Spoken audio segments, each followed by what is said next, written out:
How's it going, guys? This is the Just North of Hell podcast, and welcome to episode 8 or 7?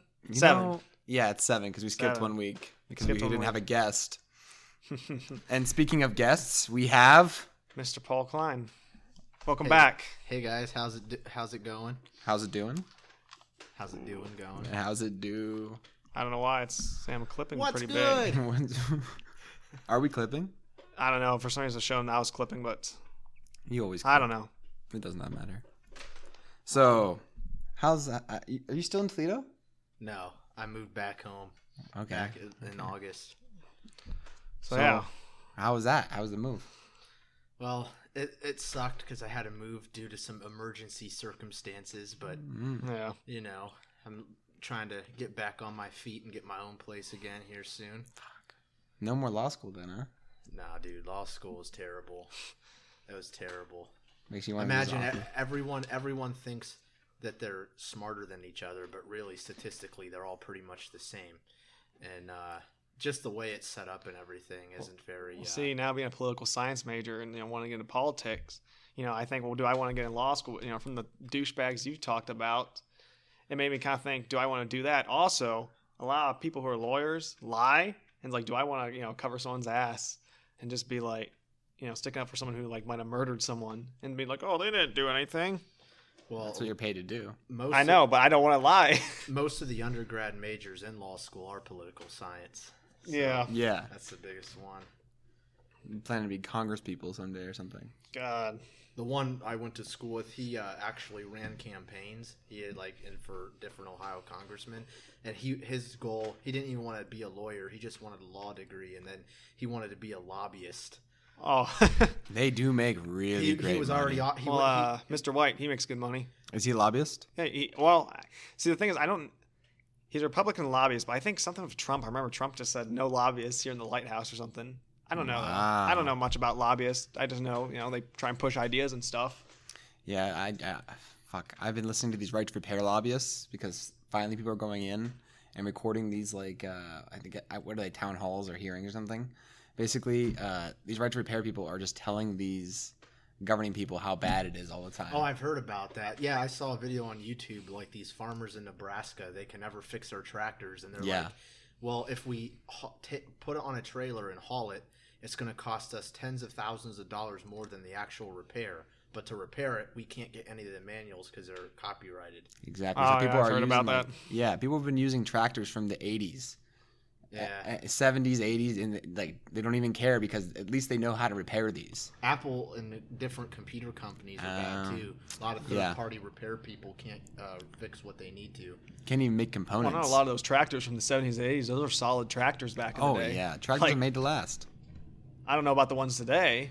The ones today they're really nice. They have a lot of different controls, and they have a lot of different benefits, but it's like a black box. It's like a black box. You don't know what goes in, you don't know what comes out, Everything was built to last back in the day. Everything. Probably all changed probably around the 80s, maybe 90s. Back in 90s, 2000s, yeah. I'd probably say 90s. Yeah, Apple, they actually make their devices to break, after so many updates, it won't work. They actually build it in. The planned obsolescence. Yeah. I don't know if it's I don't know if it's technically planned obsolescence because they do have a good reason for it and it makes sense, but they should inform the user, I think, and also give the user the choice to do it whether they want to or not. Does Android do that, or specifically with the No, flagship? Android doesn't. You can adjust it though. I saw this video. I'm subscribed. I forget the guy's name, but he's a electronics repair person. Louis Rossmann. Might have been he's in New York City. Louis Rossmann. And he did you see the video where he unplugged one wire and had it taken to an Apple store, and they said he'd have to buy a whole new computer? Fuck, I did watch that. And then he just puts the wire back in and it's perfectly operating. Oh, so he didn't cut, he just literally unplugged he little just unplugged the wire. And then he took it in and made the problem sound really bad because it wouldn't work right. And the guy's like, "Yeah, you're gonna have to replace." And he named pretty much the whole computer. It was just to see if they could fix it for him. Yeah, he just wanted to see if they'd rip him off or not because he unplugged the wire in a place where anybody would be able to tell. Yeah, anyone who knows shit or willing to take a second. Yeah, and they tried to con him. Yeah, Apple geniuses are kind of a pain in the ass. They really are. Like, you can go anywhere and fix a Windows. Yeah. You gotta go to a genius to fix iMac or I mean, you can go to third party, but you're just gonna be Yeah. risking like warranties and shit like that. Yeah, another thing that pisses me off too is that like whenever I'm there, if I don't have an appointment, like they'll refuse to talk to me. But when I do have an appointment, like the last time I went, they were taking people like before me and during when I was there who didn't have appointments. Like the people just be super pushy. They're like, "Oh, I gotta get my iPhone fixed." Oh god. Like, okay, sir. And it's like that like dude who's like in his middle ages or like 60s.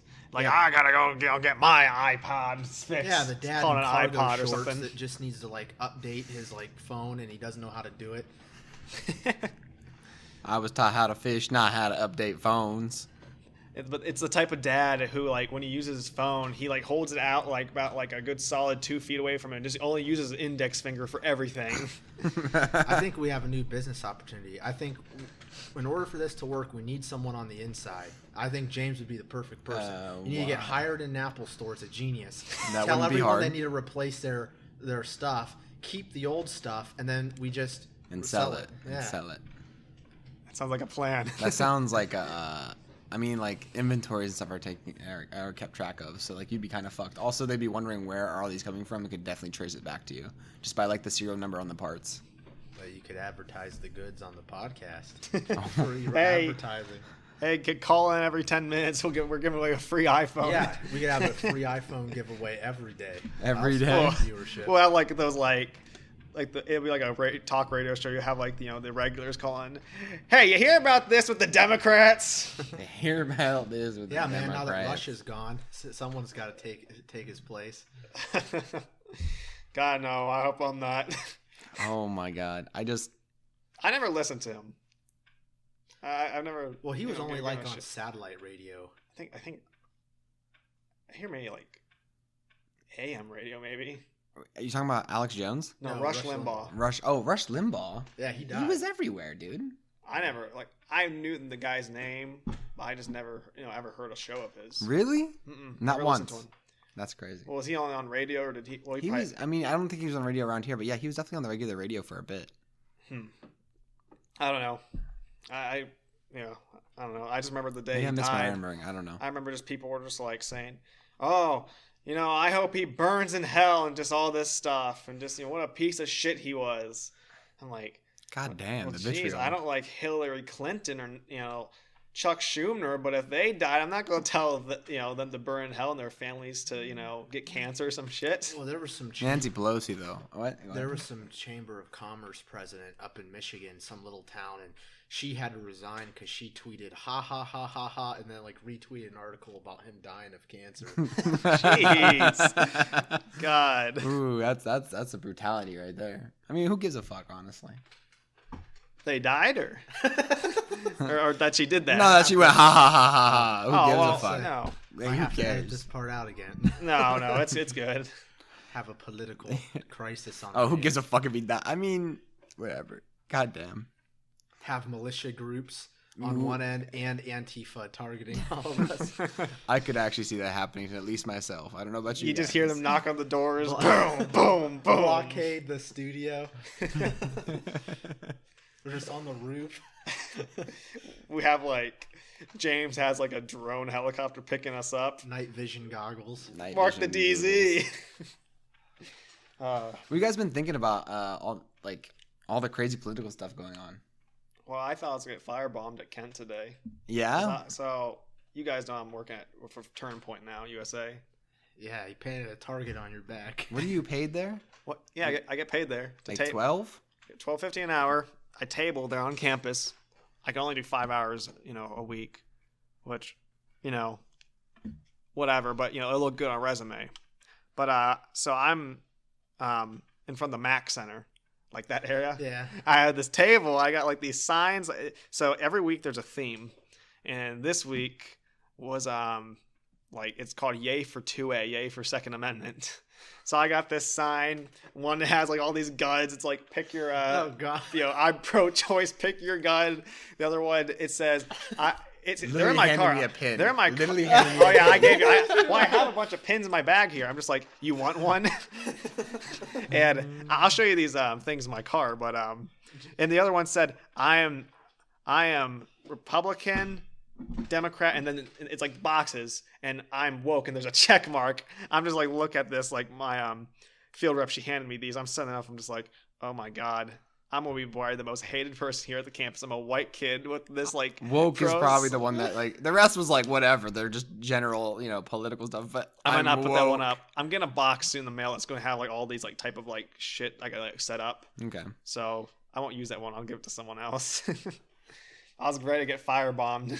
Ready to get No, fired. dude, you should have wore an InfoWars T-shirt. That would have really. Oh, helped. God. You know, Alex Jones used to like in the '90s. It might have been earlier. I think it was the '90s though. He was just a regular talk show.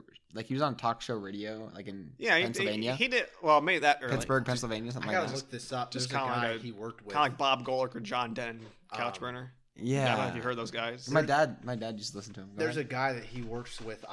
Jeff Renz. You ever hear of Jeff Renz? No, I'm He not. was Alex Jones's like they worked for Genesis Radio, Yeah. and this guy is like even nuttier than Alex Jones. Like he truly believes that like reptilians are in our world and stuff. I don't think Alex Jones believes in that. Yeah, but this guy's like one step above him. But anyway, it's like a he QAnon said- guy. He pissed off Alex Jones one time, and the reason why they don't work together anymore is because Uh-huh. Alex Jones threatened to destroy him You want the D link?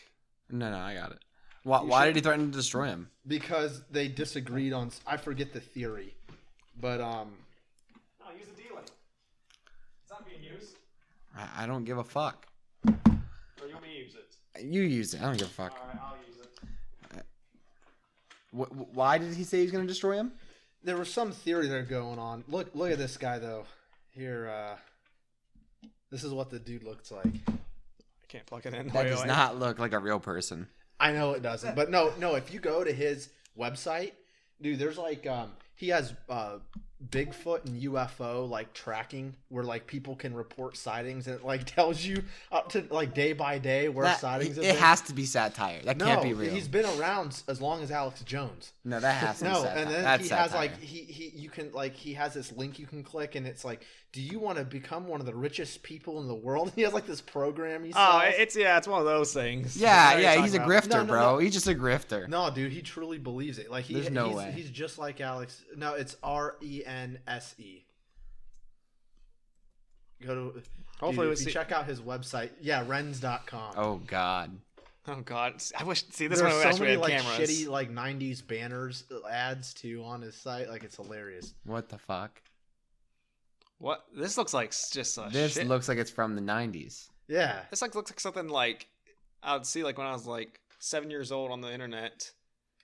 And This is like, not- He also and then, believes This is not that- active. Then He the also more links I believes in, clicked, like, it'll the- show like the- a vagina or something. He also believes That's in what it like reminds me of. like the Zionism Jewish conspiracy that the Jews are controlling the world and like Well, that's an age-old one. Yeah, that is an age-old one. The globalists and the Jews, right? well, did you see those one banner on his site? It said escape while you still can, invest in Panama. I think I've heard that before. I think he's nuts. Well, according to him, Alex Jones was the nuts one. He threatened to destroy his career. They were both nuts in two different ways. Yeah, dude, Caitlin Bennett's still on my friends list on Facebook, but That shit stain? I don't really hear her. Well, she kind of pissed me off because, like, I invited her and her crew to Toledo's law school, and they've been to Toledo before. And when I was at Toledo, I was in the Federalist Society, and they always have speakers and stuff. And I thought, like, oh, she'd be a good one. And, like, I contacted her camera guy, like, media dude. He read it and, like, didn't even respond to me. I'm like, seriously? Just too good for you, man. And then she, like, but I haven't heard anything about, like, Alex Jones with her anymore. I don't even know if she still works for him. I'm pretty sure on Kent's website you could still like under the student organizations and stuff. I'm pretty sure She's still there. Caitlin Bennett? Yeah. I don't think she is. No, she graduated, dude. She lives in- graduated. No. She She's got not. married. She's not still there. But I don't mean like there as in like she goes to school In there. Kent. I mean like she's there. Like you can find her from her pictures in student organizations. Yeah. Yeah, dude. But she joining married. Liberty Hangout is still an option though at Kent. Isn't Liberty Hangout like? It sounds like it would be for libertarians. Isn't it just conservatives Okay, though? I can give you the full scoop because I talked. I don't know. I can talk. I talked and met her fiance who started the whole thing. Okay. He told me All all right. about it. Okay. So, Hopefully Caitlin Bennett doesn't sue us. But you know what? Screw it. Allegedly. well, Go ahead. hey, that might be your only chance of redemption, man. Everyone would love you. You'd go from the most hated person at Kent to the most loved if she was against you. But so a conservative guy against like a crazy conservative girl. yeah. So her boyfriend's from New York City, and like somehow I don't know how they met, but like it was through some like online thing or friends or something. I don't know. But he had like his own website, Liberty Hangout, and they met each other a couple times and started dating and stuff, and then it was actually his idea for her to post the picture, and he was the one who took the picture. Like it was a way to get clout for his website. The gun. Her with the gun. gun. Gun girl. Yeah, Yeah. and then okay. and then once that took off, like, dude, when I met her, like, he comes up to me, you know, he has a pistol, and he's like, "Whoa, who are you?" And I'm like, "Oh, you know, my name's Paul Kline. You know, I've seen a lot of your guys' videos. You know, I'm a fan." He's like, "Would you like to meet her?" I'm like, "Yeah, sure." And then he just like taps her on the shoulder. We take a picture, and it was funny because this whole time she's taking a picture with me, and she's like yelling at him. She's like, "No, no, no!" You know how there's that Kent State sign with like the fountain. Yes. We yeah. took the picture in front of that, and there was lights coming off the student center. She's like, "No, Justin, we gotta move this way. The lighting's better this way." Like, dude, it Poor was like Justin. totally like staged. Justin has had to watch some really cringy shit. I've Dude, watched. Oh yeah. Justin, he seems like a cool dude. He did all of the work, and So he was the brains behind the thing. he was the brains behind the operation, and she was like the attractive piece that like Yeah. boosted his website and Yeah. organization too. Sex sells, man. So they What year were you in this? What year in college were you when this happened? no, I was out of college. Oh, my so buddy you just- Alex and I were walking around campus one Oh, night, okay. and like this was at night too, and it was during the summer. It was weird. It was like 8 o'clock at night, and her and this Justin dude were just standing at the Kent State K, like in the middle, where like the library's to the right and the student center's in the Yeah. back. Yeah. They're just standing there, like with a sign or something, and like all these, and then like there's cops around, like to make sure people don't attack her and stuff, and Just like, them two. Yeah, Or is there other people there? well, it was them two and their camera dude, and like they're you know walking around with their guns and stuff, and like people are like pointing her out and like talking shit, and Yeah. I don't know. Like, I don't know. she was why. nice. I mean, I'll give her this. She was really nice, and you know the dude. I understand why he has to be on edge a little bit because I mean, half the people there are checking her out, and the other half are like Yeah. trying to like talk shit or like start something with her. She isn't that. She's hot, but she isn't like. She's that okay. hot. Like there's a reason why he made her stand with her back to the camera. You know what I mean? But like, Oh yeah. but like you. But if you read any of her posts, it's like a bunch of these dudes are like, "Oh, you're so hot, and you're all that," you know. Yeah. Oh, That's and it's weird. probably like guys who are like way too old for her. Like, hey, Yeah. baby, come Or- to my, or come to having, my- like, come to my gun range. It's weird too because she's married now. Like she Oh, she's married that guy, married? and she lives in Florida. Is She married um, Justin. Did Yeah. she graduate like at a? Yeah, she graduated. Well, yeah, before 'cause- you. Well, she graduated before me. Yeah. Oh, She- okay. She graduated probably like 2-3 years Oh, after. okay. me. I don't know. Okay. I think a couple years ago there was, I don't want to say a little drama, but like almost like just a little like, I guess drama. There's just like a little bit like confrontation between one of our turn point presidents and like, you know, Caitlin Bennett, and I think they just didn't have like a good like just we're on good footing with each other. Well, the problem I don't know. The problem with her is like, because you know she's my friend on Facebook, so I could see like everything she posted. And dude, if one person disagrees with her, she doxes them. Like I'm She talking seems full ignorant. dox. Really? Like said like where they work, where they like go to school, where Maybe they're- maybe I should and- take back what I said earlier. And like, dude, the problem is that, you know, she has such a large following, and can crush like, people. And like, she did a video in downtown Kent one time during St. Patrick's Day. It was like, she was trying to mock cultural appropriation, and like she was trying to give liberals crap, like why are you wearing Irish stuff like how they do to everyone else. Yeah. And like she got so into it with this one girl that this dude, the boyfriend of this girl she was like giving shit to, picked up the camera from this Michael dude that's the cameraman and just threw it in Main Street in downtown Kent and just shattered everywhere. Do you actually see the camera? Like, yeah, like, you see it roll because that Justin dude was filming with his phone too. Oh, so they cut to footage on his phone, and you can just see this guy. He's like, "Fuck you!" and he just tosses it, and it just goes in like a million pieces. Jeez. But I mean, like I guess that's a valid argument because the Irish have been through like a lot too. But like, that's the wrong time to bring that up. That's cringy as fuck. Well, dude, she went to UCLA and she named herself Jenna Talia, and she dressed in all LGBT like rainbows, and she was and put like fake nose piercings in and stuff, and she made a video like trying to get people like, would you sign a petition to lock up conservatives in re-education camps? And like all these people were like, oh yes, definitely. There's no way that has to be satire. No, dude, she was like going up to random students and like pretending to be like this mega liberal, getting them to side with shit. She did it a couple times. Jeez. But yeah. Yeah, but when I was tabling there, so we're supposed to get like a student contacts. I'm supposed to get like 25 per like time I table there. Yeah. I get like maybe 2 kids that come up. They just take a pen. They're just kind of, look at this shit. I give them like a little brochure, whatever.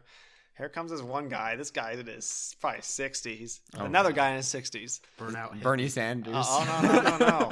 And he says something about abortion to me. Just like man, like you just can't believe how some people would support that, and just hands me this pamphlet. This guy is a born-again Christian. Oh, that guy? Dude, he was there even back when I was there. What's his name, Scott or something? Well, dude, I got a story after you finish yours. This guy talks to me for probably a half an hour, maybe even 40 minutes while I'm there. I'm there tabling, but like at this point, like I'm just talking to this guy. I'm kind of thinking, oh shit, what did I get into? But like, always goes like that. Luckily this other kid who's kind of interested in my shit came up. He kind of came up and started listening, so it kind of took a little pressure off me. Whew. But oh yeah. Ooh, I don't know. Come on, winners. A little bit. Little Chosky for the Josky. Just a little bit. That's a lot. Of it. That's a lot of it. I need a little bit. This isn't like the Joe Rogan. Now we got like chaw. Where do I put it in my mouth? What? I've never had chaw before. Where do I put it in my mouth? No, you gotta take. Watch the master. Okay, I take a very small amount that I have right now. I'm good. So this guy. I'm not a lunatic anymore. Oh my god. Okay. Get some stadium seating going on. Hey, look at stadium. Yeah, too bad we didn't have cameras for that. Hey, look, it's the 8th wonder of the world. I fucking hate those Christian people who come up to you at fucking college. Well, okay, so this guy comes up to me. Dude, if I'm a Christian, I'm a Christian. If I'm not, I'm not. I'm not. And he gives me this pamphlet. You fucking gave me a pamphlet. It's one of these little pamphlets. Just has a bunch of Bible verses and stuff, and just kind of like saying, basically basically this guy at heart, he believes in the people who the other guy with him, just those people.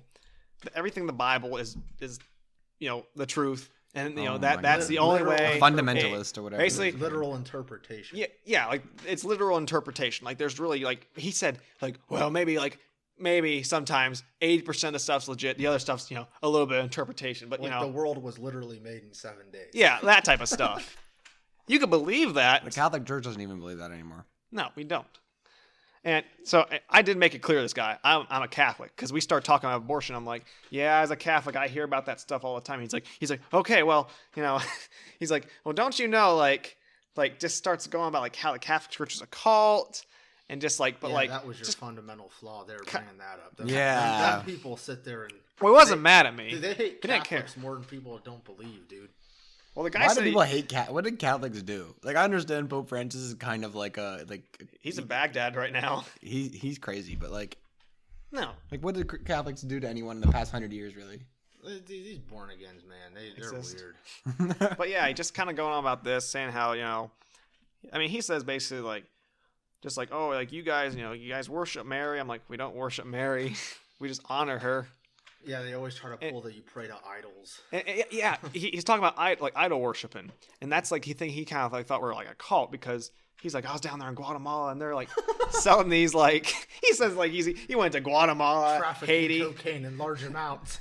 Yeah. He's like they would sell these little like religious statues for like $7 down there. I'm like thinking, well shit, if you came to St. Paul's in North Canton, around the holidays they have all these tables and they selling like stuff, but it's of course the money goes to religious organizations or back in the church's pocket that funds the school and shit.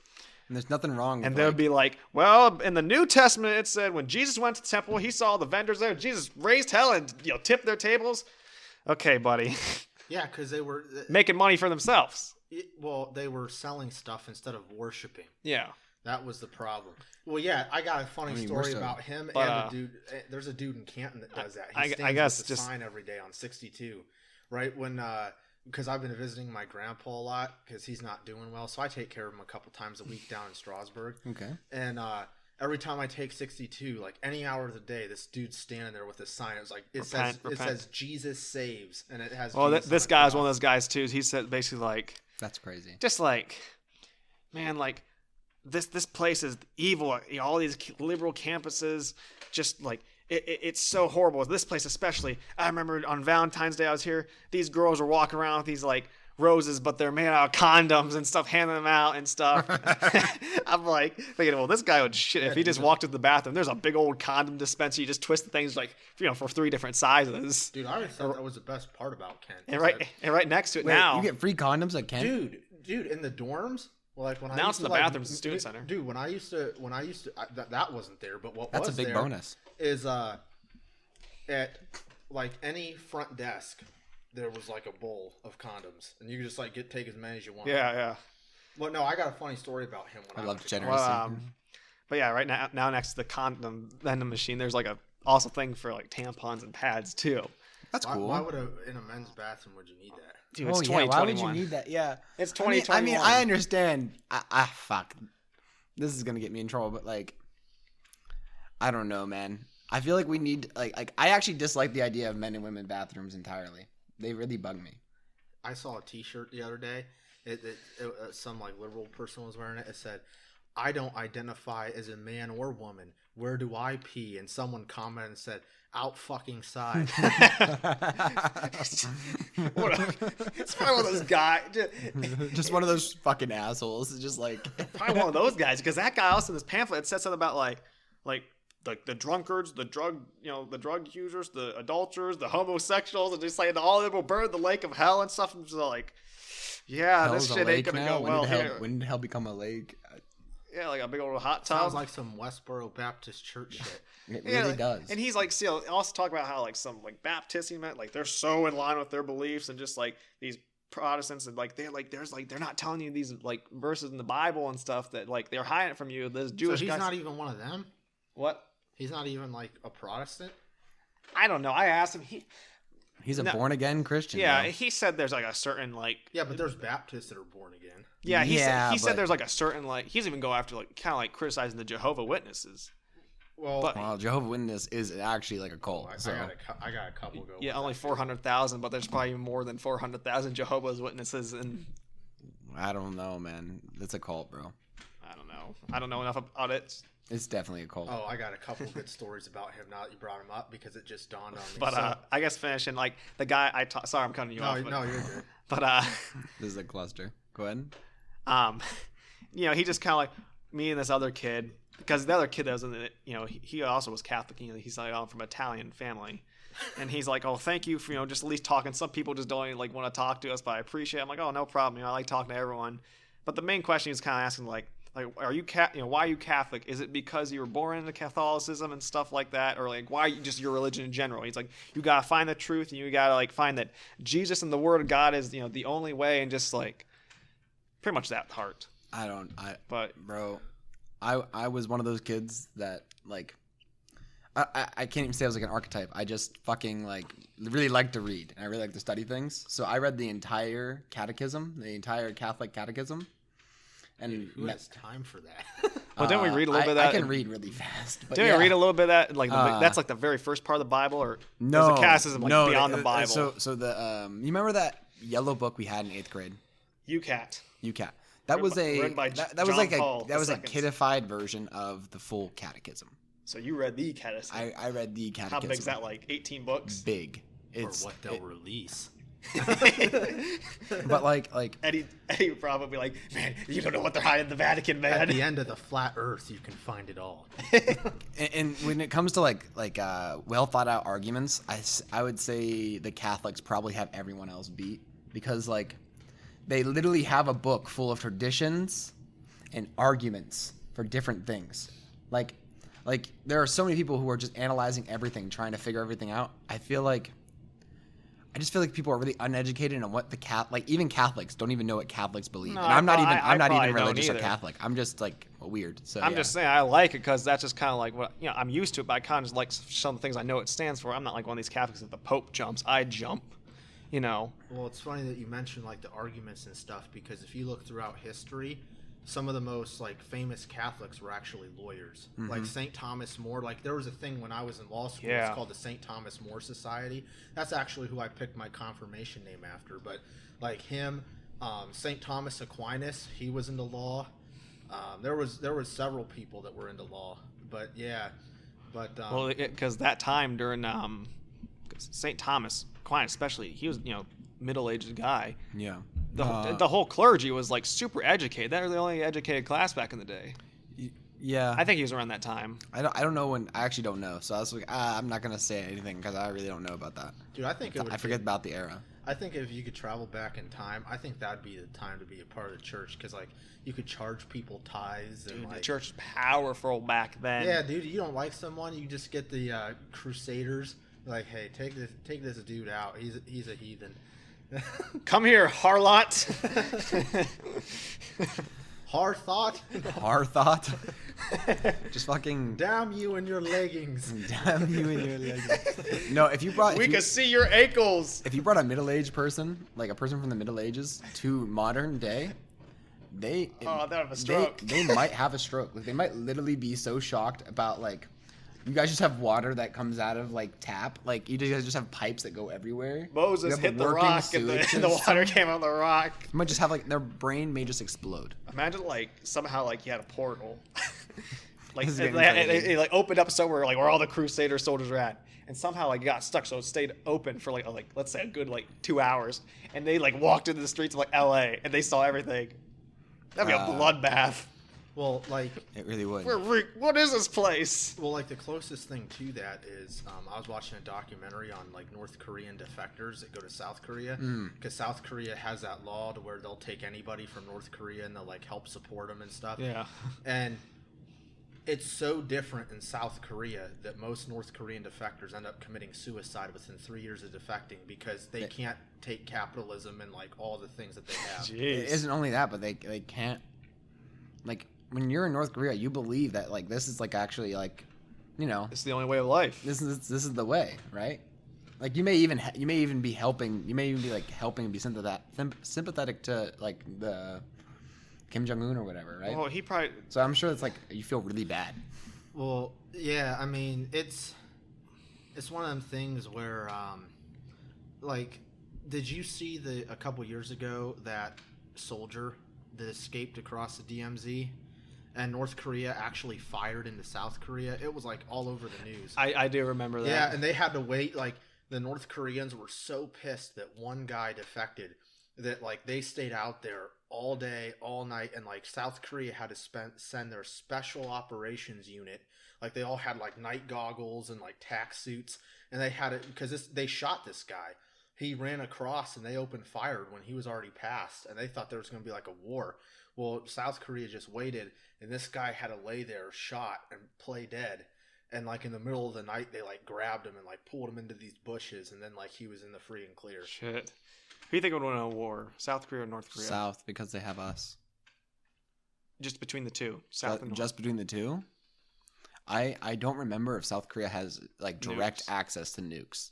Probably not. North Korea has Iran and China though, Yeah. Yeah. But and Cuba I don't think I don't and Venezuela. I don't think China I don't think fights Venezuela. us. If North Korea starts the fight and goes after South Korea, right? China probably won't assist them if we join in immediately. Yeah. Yeah. You know what's always happened? You always see, like, I swear, like, you know, like a couple times a year, shit between the Chinese and Indian border. Oh God, those people are going at each other. You're like 12 people died and shit. Dude, the Chinese-Russian border, man. Did you hear about like that group of Chinese people that so it's weird because they're Islamic and they're almost black in their appearance. Okay. And These northern Chinese people? yeah, it's You mean by Uyghurs? it might be, but they're by the border of Russia, and they speak Russian and Chinese. Yeah. And the Chinese hate them. They try to like wipe them out all the Well, time. they had that that's the concentration Uyghurs. camp issues. They have the Uyghur concentration Which I actually camp. did see the concentration thing finally on NBC on one night. Oh my God, how long did that take? It's only been like 8 years, It's probably guys. about- Good it's catch. probably- I good saw catch. it probably about a month ago, but I'm like, you guys are just talking about this now. But Yeah. I mean, I've been bringing it up forever now. No, but getting back to that Scott guy. Oh, so yeah. I got a couple. rolling good back stories. to like, yeah. Oh God, Kent. So, the first one is, so he started doing that, like being out on campus when I was in college, Yeah. and people like word spread fast about him, and he got into a big fight one day. With these girls because they were. I mean, I will say the chicks were pretty hot. Oh yeah. But you could tell that they were like super liberal. They were like them feminist chicks. Oh okay. And they were like dressed. It was warmer out, so they were all dressed like in like real skimpy stuff. And he was like giving them all kinds of crap about it. Your good old fraternity girls. And he started this war with them. He was like, and I bet you believe in birth control too, don't you? And they were like, yeah, we don't want kids. We're just trying to have fun. And he was like, you whores. He said that to him. You whores. Dude, the cops actually got called and he was almost banned from campus. But then he threatened to sue, saying like, oh, it's a public university. I can be there. You can actually. Well, I'm thinking the guy's kind of taller, right? Probably about maybe close to 6 foot. You can even say Yeah. You can say like really mean things. Still. yeah. Yeah, but that Scott guy, like him personally, my buddy, he was friends with a guy who, And just a disclaimer for everyone: don't go if you're at Kent, you somehow listen to this. Don't go try and crucify the Scott guy. Talking to the guy, actually a really nice guy, but just saying that. You might not agree with him. Fuck but him. but Get him. No. So now because when you mentioned his name, it dawned on me. I know exactly what he is, like his faith and stuff. There's another guy that kind of walks around with him too. The guy is shorter. Well, he has a whole group. So yeah, my buddy knew this guy who was a part of his whole operation, and I actually went into one of the apartments that these people live in because like my buddy needed to drop this kid off. Dude, it's weird. So what this Scott guy.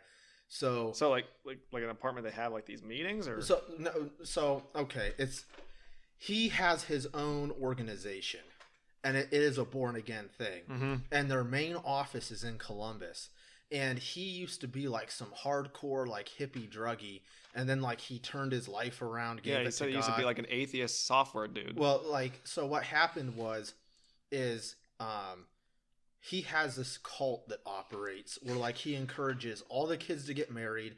All of them have to live together. Like when I went to this apartment, it was maybe like a 2-bedroom apartment. They had 7 people living in there, all part of this church. What? And he puts down all faiths. Like my buddy went to a meeting of theirs one time. This guy just put down like everybody. And in fact, my other friend, who was Hindu,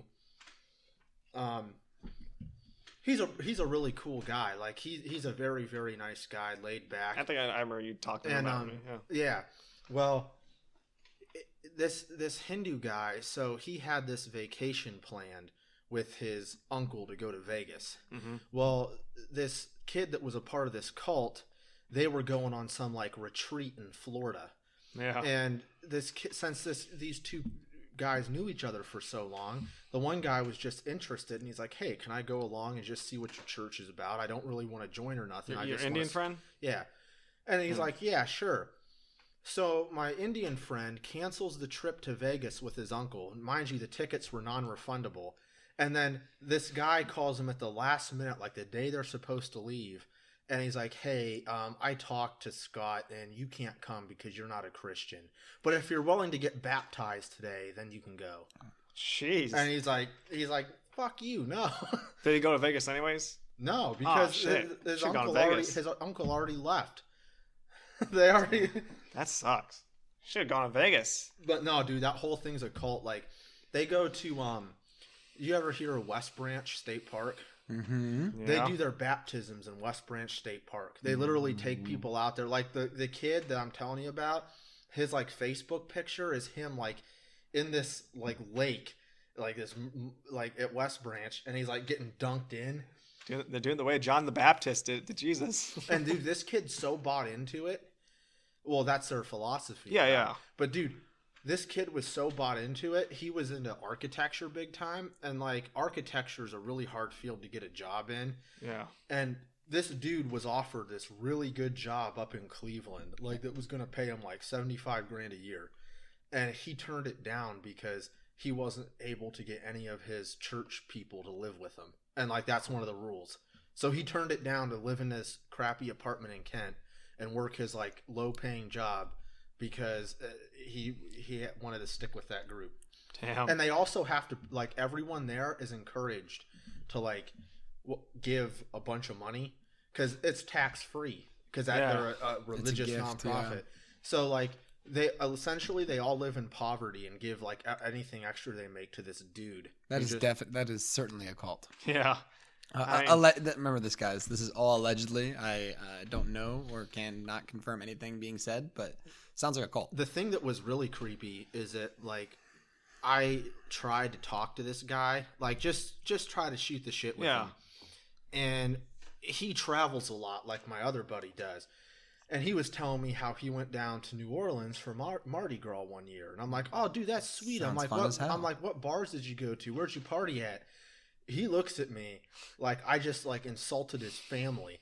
And, like he looks at me with like this super angry look, and he's like, "I don't drink alcohol and I don't party." And I'm like, okay. I looked at him and I was like, "Dude, why go down for Mardi Gras if you don't party?" I'm like, "That makes zero sense." He's like, "I sightsee." And I looked at Alex. I texted my buddy and I was like, "Sightsee." I was like, "Dude, this guy's weird." He's like, no, he's a nice guy. Mardi Gras is on Fat Tuesday, right? Yes, Night of Fat Tuesday. Yeah. I guess he's not a Catholic, so I guess it doesn't matter. Go ahead. God, I'd love to go to Mardi Gras. It was just weird. Like, I just like nah. Yeah. Well, the thing is, he asked me like, "Hey, you know what days are you going to be here?" I'm like, "Well, I mean, I usually table like Mondays and Fridays." So I hope this guy doesn't fucking like come back. You're in the system now, man. Oh yeah, you're signed up. I'm a target. I'll back down. They love preying on the Catholics, dude. You know what's crazy is that like if you're actually a Catholic, like if you read a single thing, like their arguments are so bad. Like I can dismantle Catholic arguments, but like compared to Catholics, everyone else is just bad. Protestants are pretty good. Sometimes. Well, I actually got in an argument with especially who's the one, like what's the one? I think Mormons. They had like the weird thing, like the one John Mormon, like he found the books in like America, the angel buried, and then like he like drew scriptures out of a hat. It was like really weird. South Park did a really good like thing. The funny thing about South Park is that even though they make fun of it, all their stuff is true. They actually made like a Broadway musical out of it called The Book of Mormon. And like there's a video where a real Mormon like watches it and she acknowledges like all that stuff's true. And it's crazy. But no, I actually got in an argument with these kids at Kent one time. Me and that same buddy, we were sitting eating lunch in the student center. And these two kids just walk up and sit down next to us. And I'm like, "What are you doing?" And they're like, "Oh, can we just stay here with you guys?" I'm like, "What do you want?" Like, because I was like, "This is weird." And, do you know what they're associated with, though? Some kind of born-again thing. Yeah. They're like, they try to give me, like, the pamphlets and stuff. And they're like, "Do you go to church?" And I'm like, "Yeah, I'm Catholic." They're like, "But you're not Christian." And I'm like, "Yeah, Catholic is Christian." Catholic is a form of Christianity. They're like, "No, it isn't. It's not a true form." And well, someone I know was literally like talking like they're like, "Oh well," some kid at work, he went to Lake Center Christian. He's like, "Oh well, I really don't look at Catholicism being part of Christianity." I'm like, okay. I don't agree with the I'm not a Catholic at all. I'm definitely like an atheist. Was for sure, but when we die, there's nothing. But fuck, man, it is just really like, it really blows my mind how little people look up things and believe they can have an opinion on it. You know what I mean? Like, the Catholic Church is full of demons and devils. Have you read anything what their belief system is? Have you listened to anything they've ever said? No? Okay, that's great. Like, I hate when people just like decide that I'm right about something with literally no fucking evidence. Well, what I always do is I always ask them, I said, so you like the King James Bible, right? Oh yeah, that's the one true word. And I said, so King James edited that version of the Bible. I said, what if Obama revised the Bible and released the Bible, Barack Obama version? And they're like, oh, that would never happen, and that would be heresy. And I said, well, what's the difference between a king or him? And then they like try to make up excuses. But I'm like, literally, you're taking a monarch who edited the Bible, and you're saying that I'll is mention legit. that to him again. King James, I mean, like, he was a pretty good scholar. Like, give him that. Yeah, but it's like, Yeah, dude, but he edited it though. Well, yeah, I'm not saying that like you're wrong for your argument. I'm just saying that like that's unfair. That's an unfair comparison, I guess. But yeah, you're right. Like, who the fuck says what editing's correct or not? That's like Wikipedia being the Bible, and you just getting on there one day and just like Yeah, any changes you make to it is going to be followed for hundreds of years, and you're just like typing in stuff. You're like, no, I don't like that. Oh, let's put this in there. Yeah, I'm gonna get those Topo Chicos. You want? Oh yeah, go ahead. Get the Topo Chicos. Yeah, I'm thirsty too. Got this mineral water he wants me to try, I guess. I don't fucking know. Weird guy. Heard it's laced with DMT. Oh god. Obviously not. That'd be extremely illegal. Dude, I actually tried this thing the other day on. It was on YouTube. It was this video. It was like this old hippie guy that was like, I couldn't finish it. It was nuts. It was how to naturally induce a DMT state, and it was through breathing. Wim Hof. And it was he was like, essentially, you like fill your lungs with air as quick as you can 50 times in a row, then you hold your breath like for a minute, then you do it again, then hold for 2 minutes, then 3 minutes, and like You're you do describing that the Wim Hof method, for like yeah. 20 something minutes, and Yeah. all these people were commenting, they're like, oh, I almost passed out, it was crazy. And I'm like, yeah, because like holding your breath that long. Well, if you actually with the Wim Hof method, it's actually a very interesting, like, has some very interesting medical stuff to go along with it, because when you actually test the blood oxygen levels, oh, sorry for hitting the mic, guys. The blood oxygen levels of these people that are doing it, they're actually like sufficient, even though they're holding their breath for like 20 minutes. Well, it is really impressive. Well, because you're breathing so hard beforehand, like you're Good shit there. But yeah, dude, it was just weird.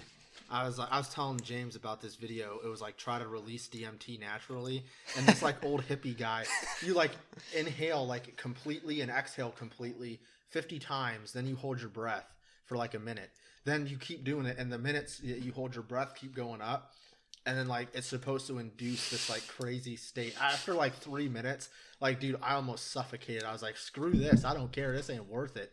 And all these people in the comments were like, I was seeing geometric shapes, and I was like gonna pass out. Bet you were. What do you think of it?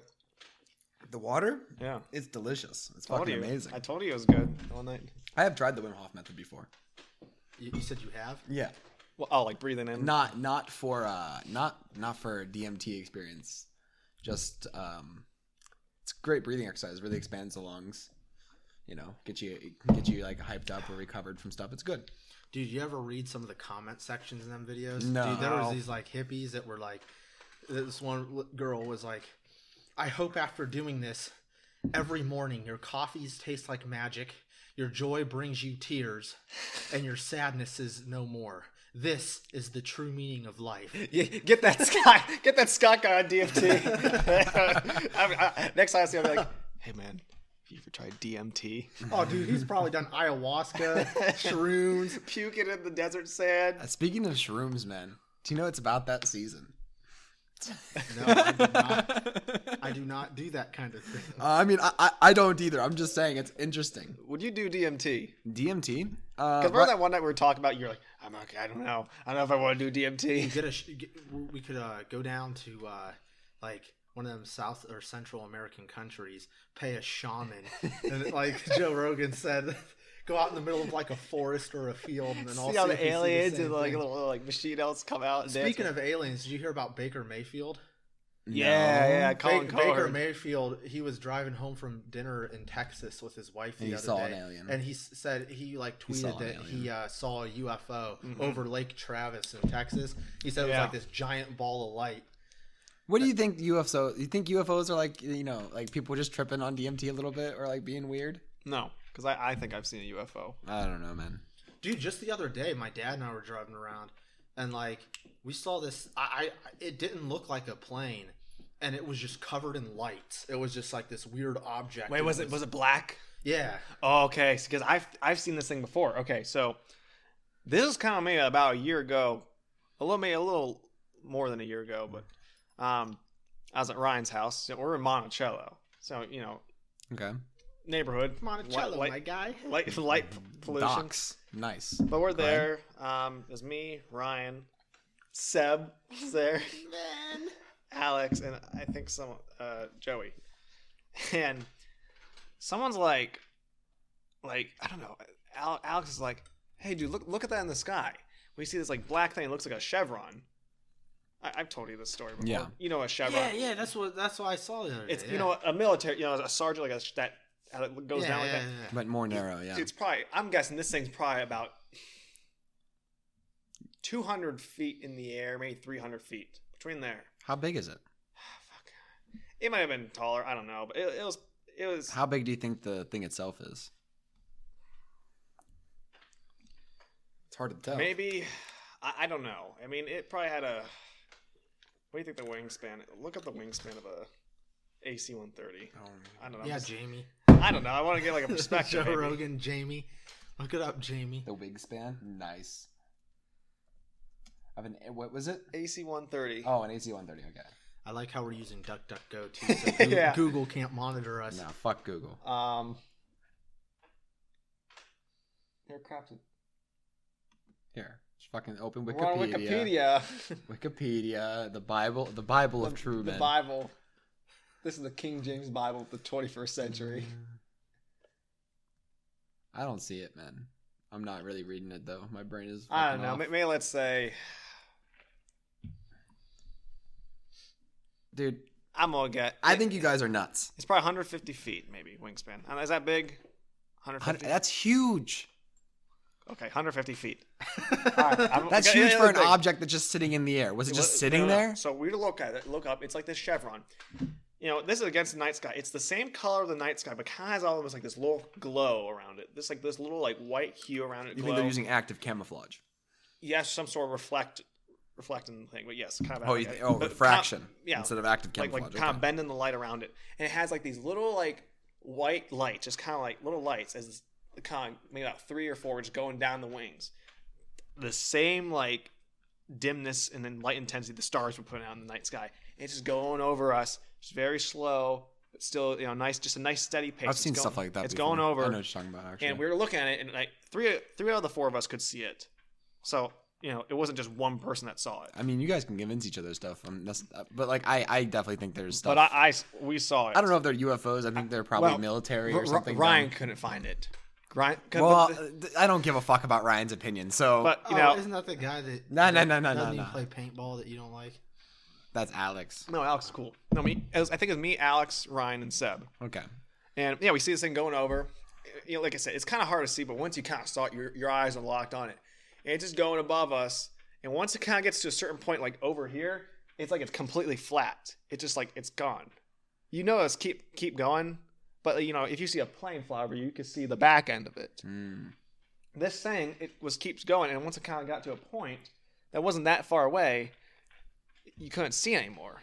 It was like it just be like a warm front or something, like just a warm gust of air. No, this thing was like a perfect, like it was like a legit geometric shape. I feel like you guys sound like you're on DMT. You just asked me. You guys asked me what I do DMT, and then you guys go off on this alien rant. Like you're like, I wouldn't do DMT. I've decided that. If I was going to do anything, it'd be psilocybin. Psilocybin? But I don't want to do that either. I mean, Oregon, man, it's decriminalized. they're the Don't go to Oregon. The psilocybin and the DMT molecules are almost exactly the same, except the psilocybin molecules have an extra OH group, I think. But yeah. But yeah, I mean, I saw it. We looked up videos of stealth bombers. I think that's the case. Stealth bombers doing flyovers to people. Those things still make a shit ton of noise. Oh yeah. This thing made no noise, nothing. That was the weirdest part, though. I mean, active camouflage, especially for large objects, is not particularly hard for the level of technology we have. So like you know how the Avengers have the stealth ship that goes through the sky like that. The big boat. You remember that thing? I probably seen the movie. I don't really follow up on the movies. I watch them once in a while, but it was just as it's kind of like a big a big ship. Big ship. And if you look up, it's looks like there's clouds. It's kind of looks like the sky. That's not difficult at all to do. That's easy as fuck. So it would not surprise me if the military was just floating something around the country right now, or some other. Could have, but I've seen the. It would be expensive as fuck to build. Like, don't get me wrong. Well, people call these the black triangles. It was either the military or Al Qaeda. There's no way Al Qaeda could fly in U.S. airspace. They were trying to abduct Seb. Al Qaeda fly a fucking. Because he knows what that good shit is. That's what he meant about the good shit. He wanted to go back to his homeland, and he wanted to obtain his extremist Islamic beliefs. Oh my god! The fucking. Are you saying you got wait? So what do you and your dad see? I'm just wondering. It was very similar, except this thing had lights like on the top of it, on the sides of it, on the bottom of it. Okay. It was just going at this steady pace. It was in Brimfield by Meyer because we went to Meyer. Yeah. And it was just like floating across, and was it nighttime or kind of like? It was nighttime. It wasn't very high up either. But this thing wasn't high up when I saw it. Yeah. Dude, we should get a drone. I do have a drone. I have one. I got one. Dude, that would be a sweet thing. As an extension, make a YouTube channel where you drone over different areas, like abandoned areas. I got one. I was thinking about doing it's a QX350.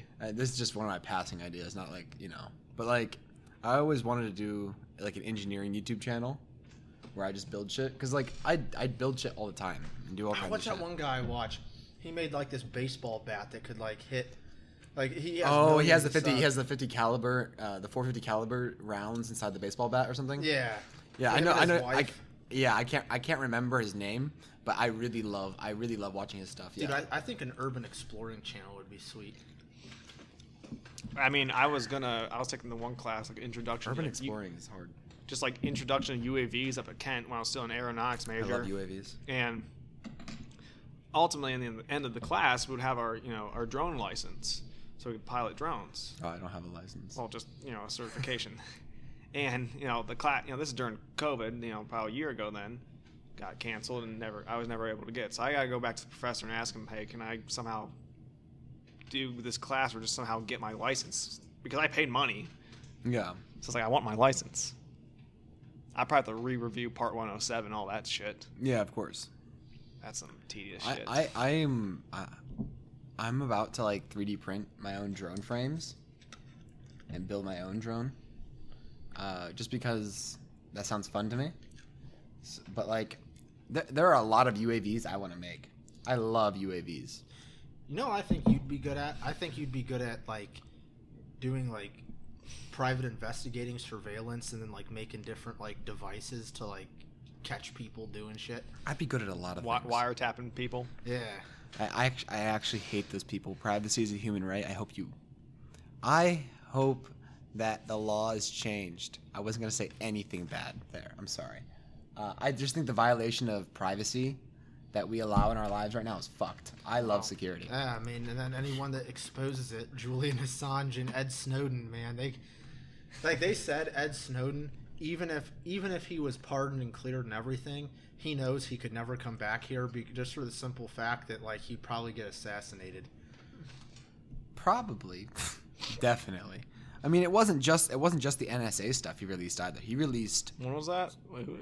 Ed Snowden. I know the name. Edward Snowden. He was the NSA agent that released all this. The whistleblower. Saying that the government recently. was spying on us. Yeah, about the NSA. Remember? Now he lives in Russia.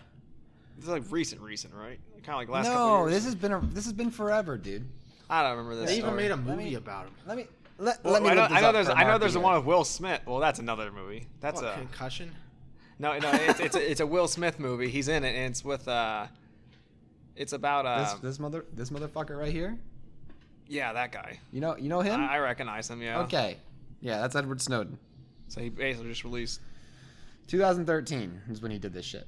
It was a long time ago. He was on. Joe Rogan did like a not live podcast, or did he do a live podcast with Edward Snowden? I forget. I think it's recent. Joe Rogan gets everybody on his show. Joe Rogan gets everybody. But we'll be on JRE one day. Except us. Just wait one day. James and Eddie Bravo get into a fist fight. Eddie Bravo, dude, that He'll guy take is his funny. bottle of sparkling water and smash. We it haven't over seen Eddie Bravo podcast from him for a while. Eddie Bravo, me and Eddie Bravo probably. I mean, we'd probably get along, but like, fuck. He says some dumb shit. Come here, James, you weird fuck. Let me suffocate you. Fucking Alex. Choke me out, Bravo. Alex Jones comes in. Choke me, Bravo. Choke me. He's wearing a T-shirt that says "Choke me, Bravo." Choke me, Bravo. Yeah, you should make like a Joe Rogan like clothing line and just like have like quotes or like pictures. Dude, you should make some merch for your podcast. I don't know what it'd be, bro. What our merch would be. Picture of like there's some stores where you like silhouette of Ohio with like fire it. burning around it. There's some stores like that on a lighter. You can on a Zippo. You can custom design stuff. Laser and then, engraved. Like once someone orders it, then they make it, and then you get a cut.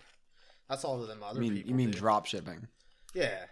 Yeah. That market right now has been way over flooded. Or custom. Yeah, the only drop shipping has really become like a. It's definitely has way too many people in the field. You know what I mean? Or you can convert part of the studio into a massive sweatshop, avoid some child labor laws, and then just make your own merch. Just have like boxes of T-shirts just stacked to the ceiling. I could just make an automated like if it was a thing we were going to make that many of, like if we were going to make thousands of shirts, I could just make an automatic printer for it. Wouldn't be, dude. Make knockoff Nelk merch. You know how like popular you'd be? We can buy stuff off Craigslist. Matthew would be like, "Holy shit, man! I got a real Nelk shirt for $20." Found out it's like made here in Canada. No, that's another marketing tactic. Then you just put a tag that says "Proudly Made in the USA" on it. Well, for us, it would be sure it's made in China, but proudly pressed in the USA. Proudly pressed. Responsibly pressed. Boom. Boom. Oh, God, someone's like hand bloods on this shirt. Let's sell it anyways, man. Get the hippies to buy it. Say responsibly sourced. Made from ocean plastics, man. I usually don't give a shit about like the whole like, like responsibly sourced and that kind of shit, but fuck.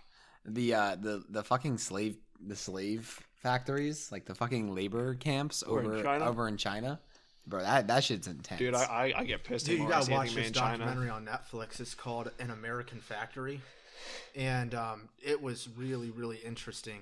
It's all about this plant in Cincinnati or Dayton. It was a Ford plant forever, and they shut down and all these workers were out of work. Well, this Chinese auto glass company buys it, and this Chinese guy wants to expand into America, so he hires a bunch of people back, and he also brings over a bunch of Chinese people.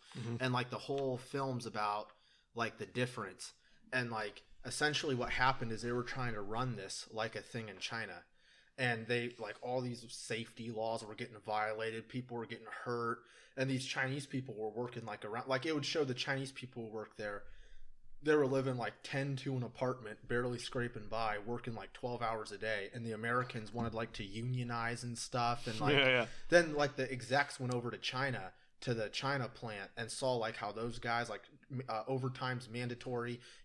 Most of them lived hundreds of miles away from their family. What? Yeah, most of the workers in China lived hundreds of miles away, and they just sent money back and only got to see their kids like once a year and stuff. And like the Chinese exec was like, "That's the problem with you Americans. You're too lazy and you expect too much." And like the whole like it's the plant, yes, human rights. Yeah, but you guys too pricey. The plant's still running, but like it went all into like their unionization battles and all this stuff, and like anyone who was a union at all they got rid of, and it was really interesting.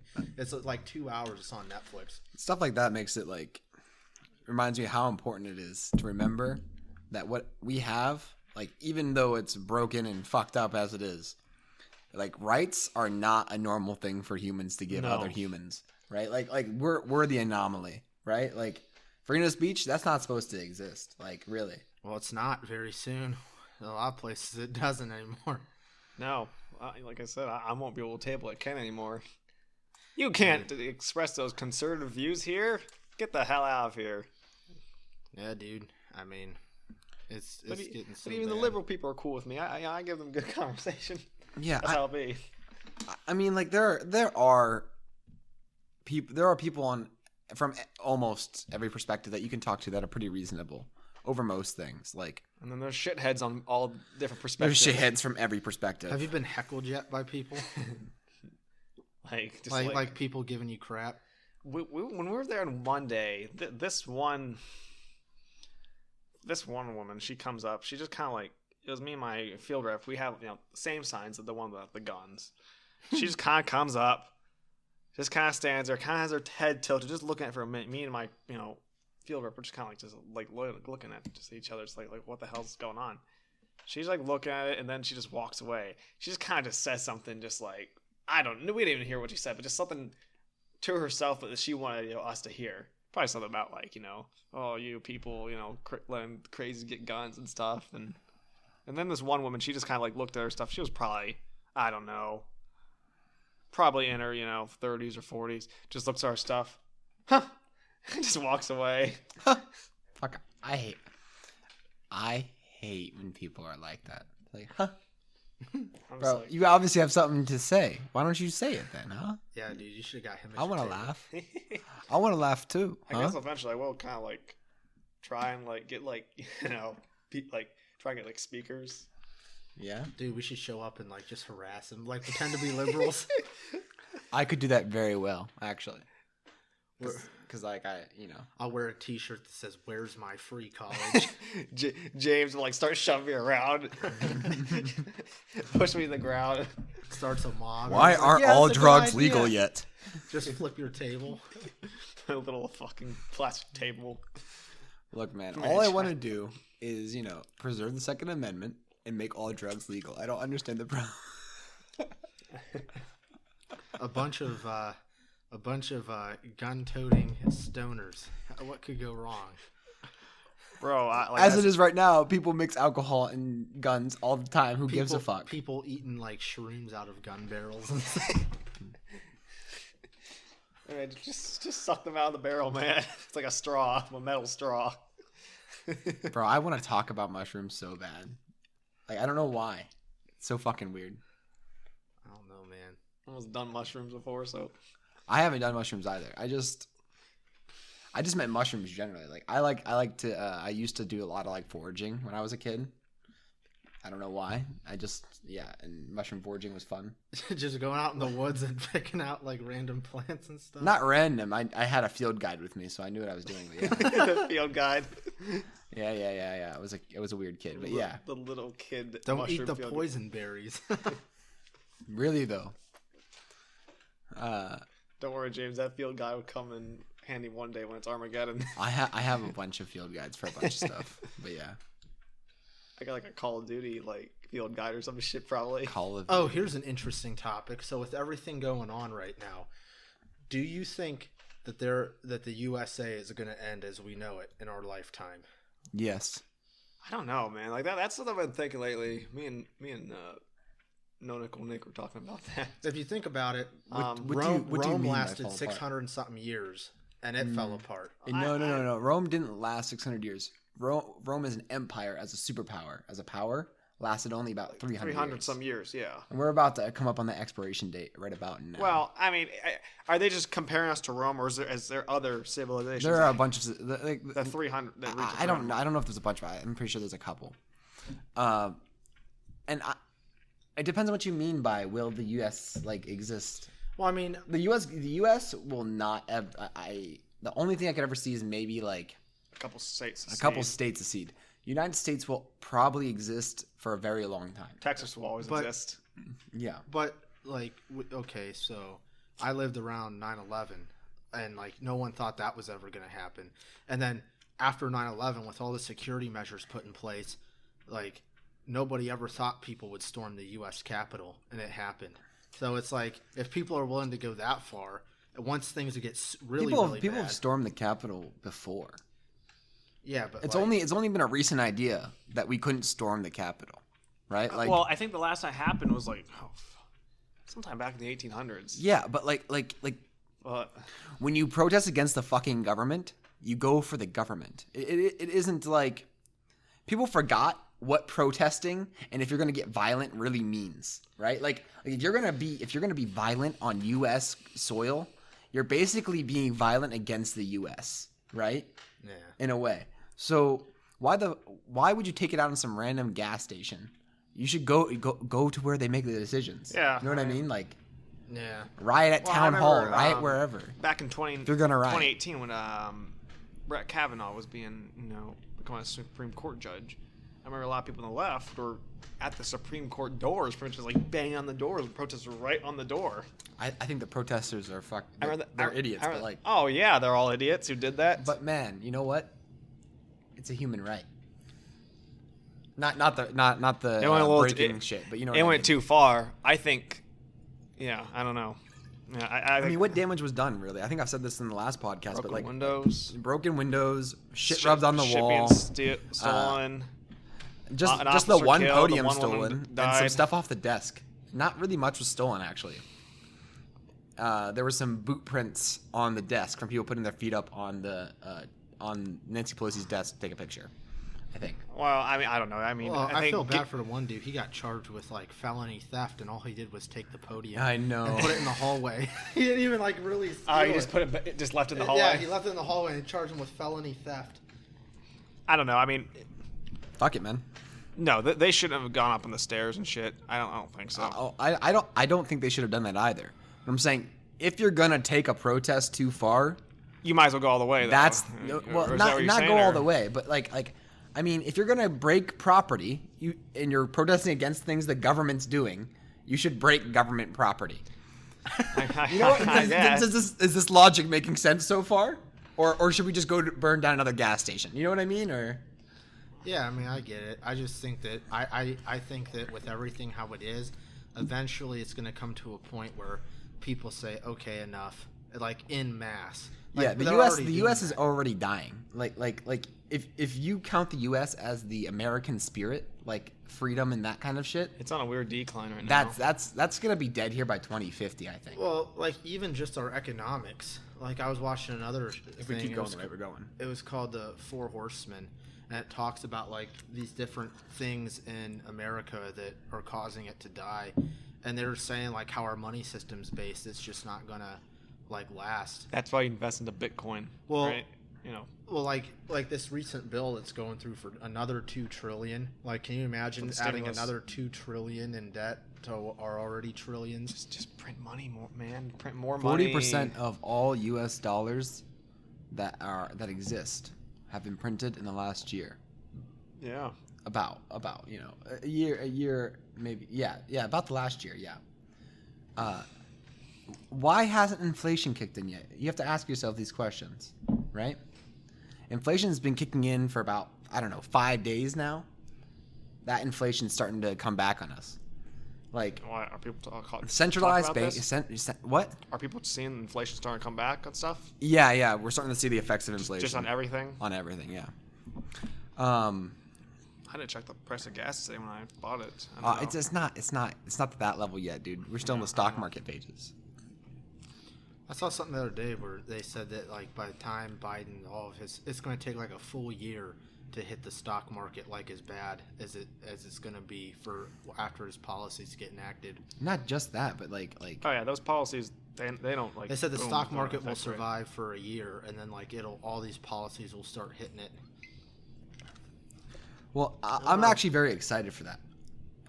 See it crash. Look. see the stock market. Let me explain that better. I think that it would be a tragedy if it crashed, but there is a silver lining.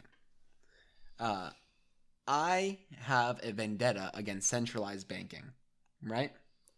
Yeah.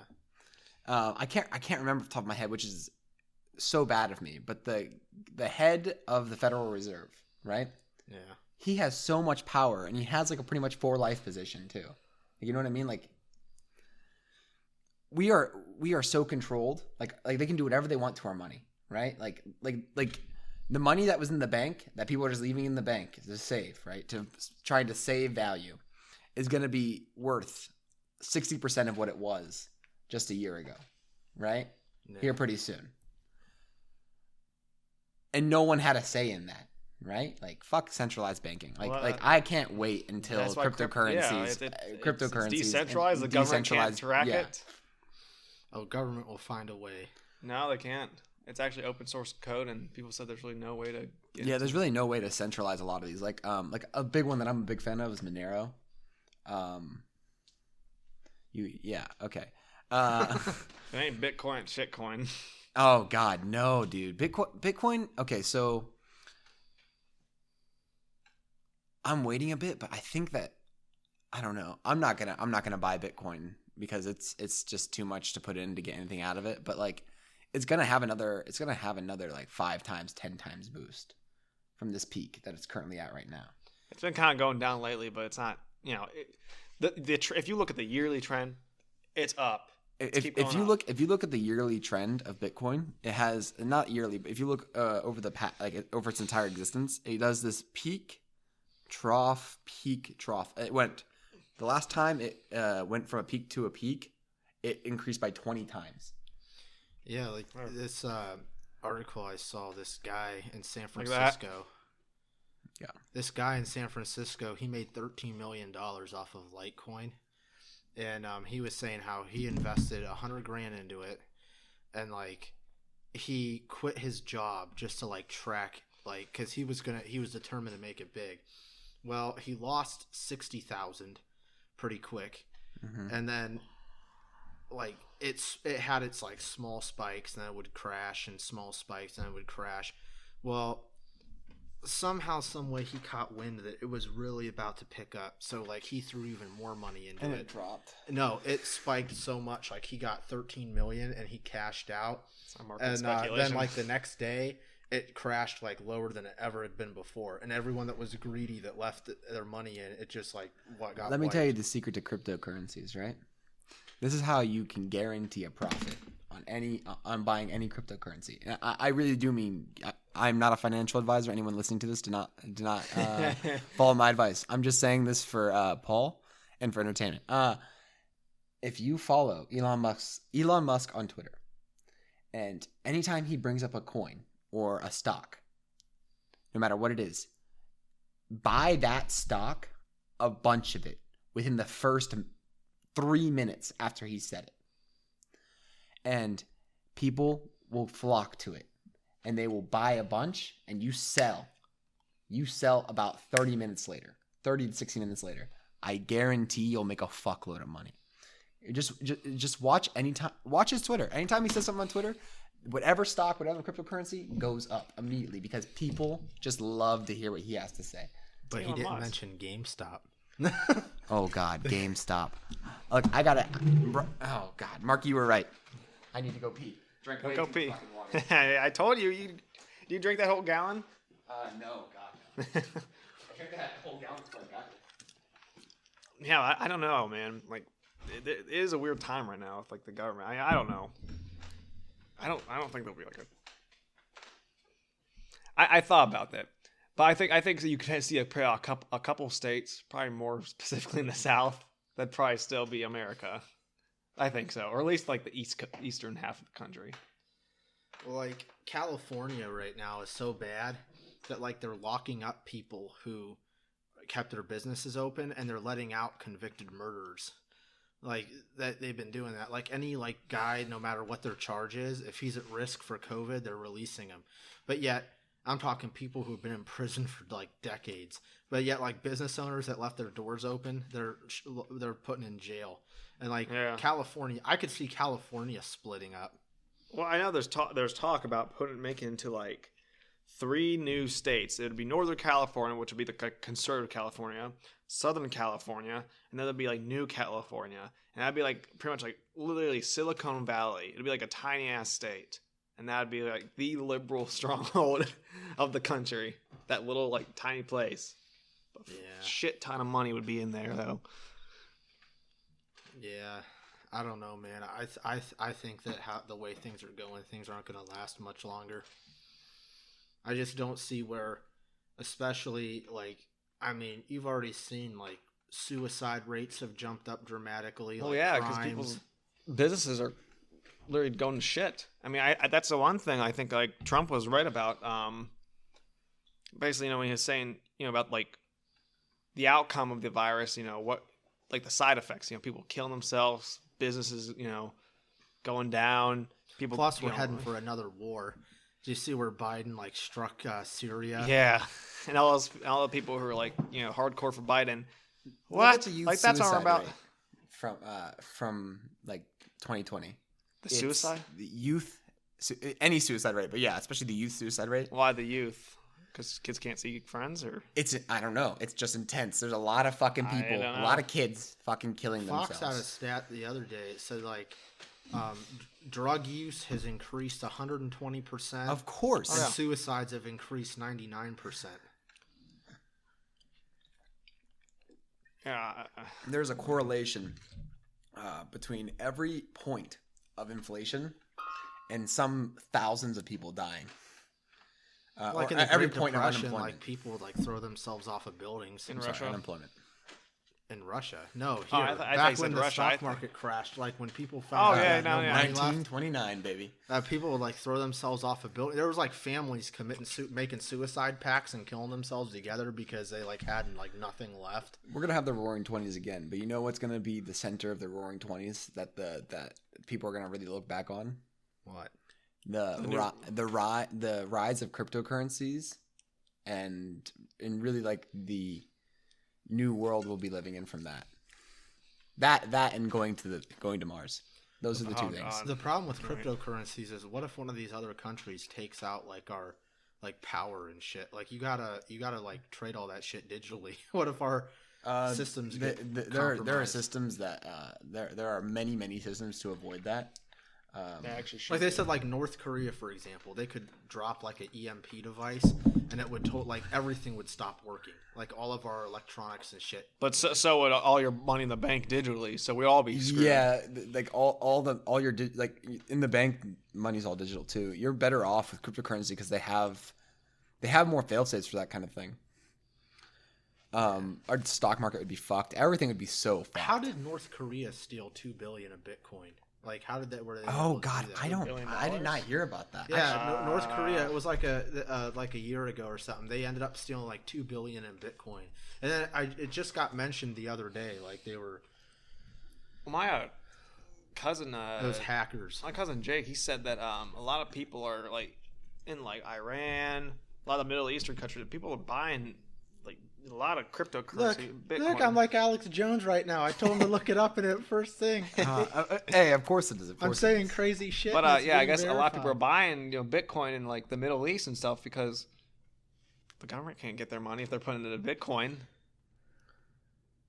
Yeah, I think that we're gonna see a very interesting thing where you know how people say Bitcoin's very secure and all that kind of stuff and like very anonymous. Bitcoin, compared to a lot of different cryptocurrencies, is not that anonymous. Very secure, 100%, but not anonymous. Well, that's what I'm saying. Like Monero, that's my anonymous. only problem with cryptocurrencies is that they're more anonymous than regular bank transfers. People are gonna find ways to compromise it and exploit it. Well, like that's my only problem with centralized banking. People are gonna find ways to compromise it and exploit it. Like it's the same, no matter what currency you're coming from. It's the same. Well, the thing about Bitcoin, it's only in a limited amount right now, and like they only mine I think like 900 Bitcoin per year. So it's like physical gold. You only got so much. You can't just print more Bitcoin. Yeah, we'll probably be out of Bitcoin. I'd say we'd be towards like no more Bitcoin being farmed, like 2050. 2050? 20. Then you think it'll be totally limited then? Maybe 2075. But like, there's gonna be a point here pretty soon because exponential increase of like processors has stopped. Really, like the exponential increase of like how powerful processors are, but the exponential the intense decrease of price is still going on, right? So processors are getting cheaper and cheaper. So we're gonna have these huge processing farms, cranking these out. So it's going to just go faster and faster, even though the difficulty of the Bitcoin transfers are getting harder and harder because you have to calculate all the transactions. And you're going to have to make Bitcoin then. What? Because once it's all bots right now. Yeah. And like I don't know. They can't make more. It's a. You're gonna have to earn Bitcoin through work. Well, it's like money. Yeah. It's the reason Bitcoin's good is because it can't be inflated. Yeah, no. You can't keep adding more. Well, my cousin thinks actually with Bitcoin, he's we have to get him on here because he knows more. I mean, he's been looking at this shit for like the last 7-8 years. Wow. So he knows a shit ton. But he said he thinks there's gonna be some sort of deflation. Actually, there'll be a deflation with shit with Bitcoin. Yes. Like some shit will literally become free. Yeah. Like groceries. Just Yeah. You see. I don't know how. Listen. I don't know anything about economics or anything. I'm kind of a dumb. Well, I am a dumbass in that category, but I was repeating shit. Okay, so when you used to listen to socialists, right? Back in the day, they would talk about water being free for people, right? Like fresh running water. We all have that now, and it's not free. It's just so goddamn cheap. It doesn't matter, right? Yeah. That's what's gonna happen to food too. Everything, everything's gonna get cheaper, right? And that's not even because of cryptocurrencies. That just because the production of food is going to get way more efficient.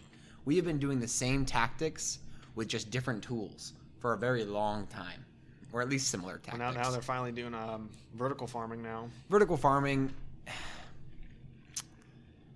energy. It depends on how you do it, really. It depends on what you're growing. Like nightshades, you can actually get some pretty good profits off of, right? Because they grow well in the lower levels of light, and they produce a lot of fruit for how big they are, right? They can grow easily in like hydroponics and stuff like that. So nightshades are good. Stuff like kale and lettuce are good too. But like stuff like wheat is still very hard to grow. Mushrooms would be easy. Oh, mushrooms are very easy. For a dark ass place, there you go. Yeah, as long you just need to replace the substrate. Yeah. Like I saw a very interesting design for this sort of jelly substrate that's therein that can be replenished through water running to it. So it's just nutrients filled water, so you can constantly replenish your substrate. So you never have to. Like your mushrooms will just keep fruiting if you keep cutting them off, essentially, by getting the right mix of chemicals. Yeah, I think I don't know. Like I said, I'm thinking maybe he's right on this deflation thing. But yeah, that's the beauty part. Since it's limited, you're not going to see a lot of inflation. Centralized banking has fucked a lot up, and we just let it happen. Yeah. Back in the day, centralized banking used to be like a fucking curse. Now we don't even think about it. We're like, oh yeah, the Federal Reserve. Oh yeah, they're gonna print more money. I guess it's just what they do. Just print more money. I remember before I really understood basic economics. I'm just like, hey, why can't they just print more money? Money printer go brrr. I didn't understand. I was a stupid kid. Just wanted to buy Lego sets. I'm like, oh, why they just print more money? Or hear mom and dad bitch about something. If you're willing to give away a lot of freedom and give the government a fuckload of power, technically centralized banking can get away with printing infinite money. As long as they don't over abuse it and stop certain times, they can do this stuff no cost. People are dumb though. They won't. There's always going to be someone who wants a little bit more, so it's always going to get fucked. Yeah. That's why decentralized is the way to go. Yeah, I don't know, man. I just think with everything how it's going, I don't think that things are going to be very, very stable moving forward. I'm an optimist. I heard this thing from the EU. Basically what it boils down to, right? I could go through the whole thing, but it boils down to you will own nothing and you'll be happy. Great Reset, the Economic Forum. World Economic Forum. Klaus von Schwab. He's this Swiss dude. Fuck that and guy. They have these meetings in Davos every year, and he goes through and there's videos all over. If you look, their like to dislike ratio is horrendous, and people are like, "Fuck you, globalists," and all this stuff. But yeah, dude, they talk they had the VP of MasterCard and the president of BP and all these major companies, and they're all like, "Oh yeah, we need to be more diverse in the workplace, and we're going to achieve that by doing this, this, and this, and essentially it means watering down everything, and essentially you're just using what they provide like nothing is yours. Yeah. Owning things is going to become like increasingly more rare. Like actually owning things, like you own your car now. Well, there are certain things you don't really own. You have only a license to. Like the software in your car, you don't really own it, even though it's in your car and you bought the car. You just have a license to that software, right? But like as time goes on, reality is going to be like subscriptions and like licenses.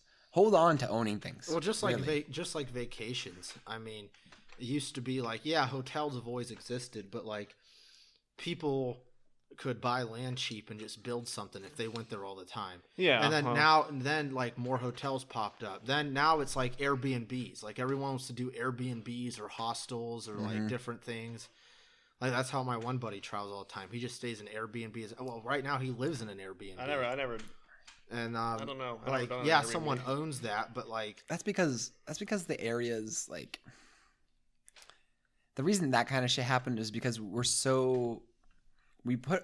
all want to go to the same fucking places, right? Like it's the same few cities, the same few beaches that we all want to go to, right?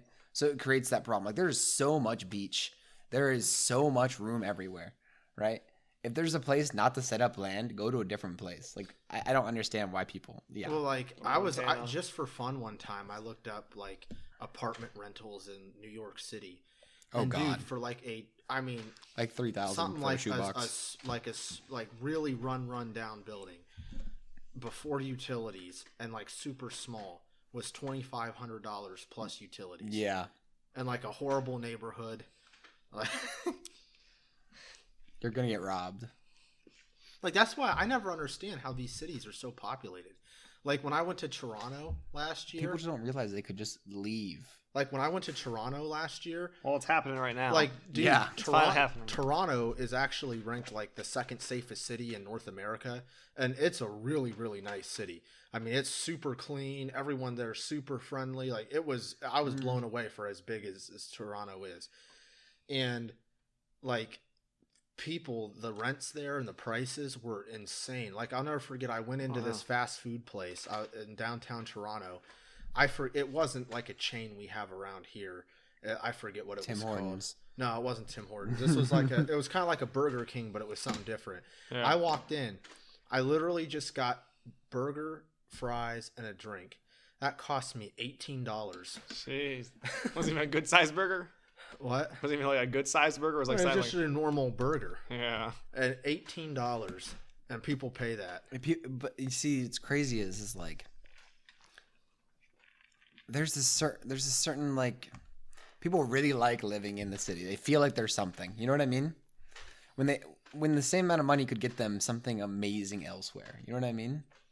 There's work elsewhere. There's stuff to do elsewhere. People just have to be willing to like pick up and go, and we wouldn't have so many problems. Well, Canada's problem too is that they're, for as much land as they have, they're very like low population, and like to go to a lot of different places. Like for example, my dad worked with somebody that was from Canada, and like if you live out in the country and like let's say you're playing sports and you hurt your knee and they need to do an MRI. You got to go to either Vancouver, Toronto, Quebec, like somewhere in Quebec. Yeah. Like they only have like a couple MRI machines in all of Canada, and the waiting list is months long. That's saying you have to be on a waiting list in Canada. I would say that I gotta look that up now. It's like terrible. I don't know about the MRI machines, but I know there is a waiting list. My mom explained this to me. Because like this girl who was a gymnast, also on YouTube, this Canadian girl, she was a gymnast and she got hurt. And she had to wait months and be flown 2 hours. Only 120 in all of our Ontario. Wait. That's still so few. You really are right. There really are only. That's not a lot. That's not a lot. That's the entirety of the Ontario province. Yeah. It was 120. Yeah, here like you got like an MRI machine like in any like It's because we're for profit, man. It's because we're for profit. Yeah, literally. Me and my dad were doing a job in Green. What was that actually show? Wow. Holy fuck. They have one in all of the Yukon. Prince Edward. Oh, God. I like that place, too. Where's Vancouver? What? Oh, those are provinces. Okay. Yeah. Vancouver's in British Columbia. Yeah. You really are right. Like, they have nothing. That's crazy. Yeah, me and my dad were just doing a floor job in Green. They were in there. It's a medical building. Just saw an MRI machine there. I was like, oh, there's that. Dude, the but, U.S. we got has so shit much ton. equipment. I was watching this thing today where this dude, he's like 800 pounds. Yeah. And it, like, you know what they do for people that are that size? The U.S. has so much equipment that if you're too big to fit in a standard machine, they contact a local zoo and they use that. Yep. Like, I'm not kidding. Like, I believe this you. doctor did commentary, and he goes, that's what they do. Like, they first try to call different hospitals to see if they have bigger machines, and if not, they call the local zoo for We like always the have a MRIs for solution. like elephants and shit. Can you Well- imagine being so big, like you have to do like an elephant MRI machine? That's embarrassing as fuck. You know? I don't think you give a fuck at that point. Like, it'd be Oh, embarrassing no, as those fuck people- not those to be able to leave your bed. But like, you're 800 pounds, you're not leaving Those your bed. those people don't give a shit. I really don't think so after some point. I want them to give a shit, though. I want them to try. Well, like the dude in the video ended up losing like 600 pounds. Oh, shit. So he got, like, to Yeah, normal. like he actually like looked normal again, but like Wow. yeah, it was nuts. Good for him, He's man. going to have some... Did he have excess skin, or they... Yeah, dude, his neck looked like a vagina. Good for him, man. That's the tough part if you're fat, though. You got a lot of excess skin if you lose it. That's only if you're if you're old and like if you are fat or let yourself get really fat. But if you if you let yourself, if you're not young anymore, you can't lose the weight without having the excess skin. When you're young, your skin's nice and taut. It'll go back. Well, he was a younger dude, but he was literally like 700. Well, yeah, there's a limit to everything. God. There's a limit to Can everything. you imagine just the amount of weight in the skin alone? Like after you lose the weight. Like probably tens of pounds. Yeah. Jeez. God. Like this guy, I'm not kidding you. He was so big that he had to bathe outside in a trough, and that like his dad would put dish soap in. Yeah, and he would sit there and, like, I did see that. Future Or just Ice something Man. very, very similar. Yeah, he had to go out on like this deck, Like a and swimming his dad pool, had this yeah. like giant like metal trough, and he had to like sit in it, and his dad's like putting Palmolive dish soap, and then the guy's sitting there like washing his hair. He's like, yeah, he's like, bathing is such a pain in the ass because I don't fit in any standard shower or bathtub, and he's sitting there like rubbing his stomach. I and, did like, see that. I'm like, I saw it. I felt bad because like the guy looks like a kid, just like Yeah, and flaying his back. dad, and then he like blamed his dad. He's like, "Well, I'm not the one that controls the food." Like the guy was like 34. He said all he did was play video games and eat fast food. Here's like I semi agree with him because like obviously it's his fault for being obese. I'm not saying it's his father's. No, it is partially his father's fault because there is a point where you can't stand up anymore. I was shocked. Who's The gonna dude- keep feeding the you? The dude could walk. Like, dude, I've He seen could peop- stand? Yeah, he would like. He was going to the fridge. Like, dude, I couldn't believe. Like, never there's mind people then. that weigh less than that, and they're bedridden. Yeah. Like, I was shocked. I was probably because he was younger. Yeah, it's Yeah, definitely. but you gotta because think he's younger. though, if you got all that weight on your legs, gotta be strong as shit to hold that. Yeah. Like- That's why when you're young and big, you can lose weight quickly if you just get your life right. Yeah.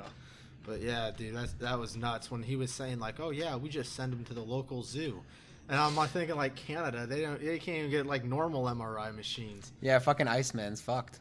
Whatever happened to Iceman? I haven't talked to him. I died? haven't been on Xbox in almost a year. I don't know. I still talk to that Mario kid though. Really? What's he up to these days? He's working. He just got like this Jeep. He's into like pimping out cars now. Good for Like him. he still works, Go but along like with his Gucci cowboy belt and shit. no, but like he still talks to me all the time. He's cool, but Iceman, yeah, I haven't heard nothing from him. I can imagine that guy is doing the same that he's always done. Yep. He's probably just like well, the sad thing about him was that he lived in this like government funded group home, and he was getting so loud on Xbox, and there were so many people living in that house, like he ended up getting like kicked out. So then like Yeah. he went to live with his brother, who like pretty much just exploited him for money to start this weed vape pen business. And it was Okay. like it was through this guy in California, and like it was totally a pyramid scheme. And it didn't work out at all, and like Iceman lost a shit ton of money in that. And so now he's Yeah. living with his parents. Like he was living in Guelph, which is a pretty decent city, but now he's living like out in the middle of nowhere with his parents, like in their basement, and he just Why doesn't he just homestead? there's a great homesteading program in Canada. I don't know, but he just sits there and like, dude, he was so involved with his gaming. Like he literally, his gaming life was his life. Like I'd be gaming with him and talking, and then he'd be like, that's gonna become more common. He'd be like, oh, I gotta leave because I'm a part of the Los Santos Police Department. No, seriously, he would role play like that. And then he'd be like, oh, we have a motorcycle club meeting. And he'd literally get in these parties with like, I joined one time and I didn't realize how many people were in his party. Dude, he was in parties with like 50 plus people. And they like all like were pretending to be like different people in the city and stuff. And like, they would like pull behind one. They'd be like, they have proximity chat. They'd be like, I don't know, but he'd be like, stop, get out of the car with your hands up. Like they would actually like role play. It was weird, but like he was living his life through GTA and Red Dead 2. It was weird. VR right now is taking leaps and bounds when it comes to brain-computer interfaces, right? Valve has some amazing researchers on that. Anyways, that's gonna become so common. Like that's become a thing that a lot of people do. Iceman's just with a VR headset. He Yeah. like never moves. No, that's gonna become a thing, especially in Has like a machine that like open mouth. He opens mouth like choosing food. He gets a special one where like he doesn't even have to move. He just has to like his head movement is just like him moving. So he doesn't even have to leave his chair. They're like, wow. no, Has like a catheter hooked up to him. yeah, like with brain Gets computer changed. interfaces, you can just move around with your brain. What do you mean? You know what's really Get messed changed. up, man? There was this dude that worked at GameStop in Brimfield forever. Yeah. Wyatt knew him. His name was Rigel. He was a rough name. Was this real big dude. He ended up getting transferred to one of the Canton GameStops. But like he literally told me and my dad this story. I forget what game it was, but when it came out, he said he told me the amount of hours he played it, and I calculated it, and it was like, it wasn't impossible, but it was to the point where you'd have to be obsessed. You wouldn't be able to like hardly use the bathroom or anything. And he told me that, like, because he lived with his mom, he goes, and he was like in his 30s. He told me literally his mom would change him while he was gaming. What? Come on. Yeah. No, seriously. He told me he would get Depends, and he would just poop and shit in his diaper, and then his mom would change him while he was gaming. Because he was trying to set like some record on this game and be like on the leaderboard first or something. And he just put all these hours into it, and like he would literally get changed by his mom at 30-something years old. Why would it be changed? Oh, as well as like. Can you imagine being his mom? Like, who would be like, "Oh, that's fine. I don't have any problems with that." I'm sure she does have problems with it. But what do you do at that point? It's already over. It's done. He's like, "You're either gonna change me or I'm shitting on the couch." Yeah. don't feed him if he's gonna sit there. That's what I. That's but like give him some. Give him some. You got to remember intermittent these fasting. Like, oh man, being a mom is like a different thing. She's like powdering him. He's like, I can't see. Mom, you disrupted my view. I'll just start him. I'd force him to come out. You can't take like a 5-minute. Like all it would take is 15 minutes a day for him to take care of himself. Eat, brush his teeth. 5-minute shower. Go to the bathroom. Eat. Fucking shower. Like you can eat while you game, bro. You don't need to eat. Just fucking shower and a couple potty breaks, like 2-3 breaks throughout the day. And you'll be fucking fine. I could never stand that. Like when I used to go to like friends' house and stuff back in the day, and like they'd like back when it was like split screen and stuff, and they'd be like, "Here," and they'd hand me their controller and it's all like greasy and shit. Yeah. And they're sitting there like snacking on cheese puffs and game. I'm like, dude, like why do you like? Even when I have my own controller, like when I would eat anything greasy and even wash my hands, sometimes it would still like, and I just hated that feeling. I always wash my controllers too. Like. I don't even like my own fucking hand sweat on my controllers. Yeah, and like people would sit there and just make their controllers just so greasy, and then want you to use them. It's gross. Yeah. Or like the sticky buttons. That was another thing that would piss me off. Sticky I buttons. remember back at St. Thomas, you look at the keyboard, like it'd be like just like shiny from all the hand oils and shit from over the years. Yep, that's what you have to. That's why you have to clean your fucking controllers and keyboards, guys. Don't be a nasty motherfucker. Look. 15 minutes a day, you fucking get a quick shower, you brush your teeth, and you make some microwavable food, and you go upstairs and eat while you game. You can stay clean and do all that if shit. you want to live that way, eat microwavable hot pockets. But and shit. what I'm saying is like there's no need for people to take care of you, and there's no reason to let yourself go into disrepair. I say we find Rigel at whatever Canton GameStop he's at, and we bring him on. Bring him on? I don't know, man. There's some weird. But there's some weird people at the GameStop. He always GameStop. has to be changed for the day. Oh my god! It wasn't him talking about his past though. I think he's past that, right? Oh, dude, he was one of those. He was one of those dudes that you never knew if he was being serious or not. Like he tried. I was looking at this one paintball game. I actually am friends with the guy, and I've talked to him before he made it. It was this professional paintball player who made these games for Xbox, and they became pretty popular. Greg Hastings Tournament Paintball, and I was looking for that, and he was like, "Oh yeah, I play paintball." He's like, "The one time I shot this dude in the head, and then he tried to punch me, and I kicked his ass." And my dad and I looked at each other.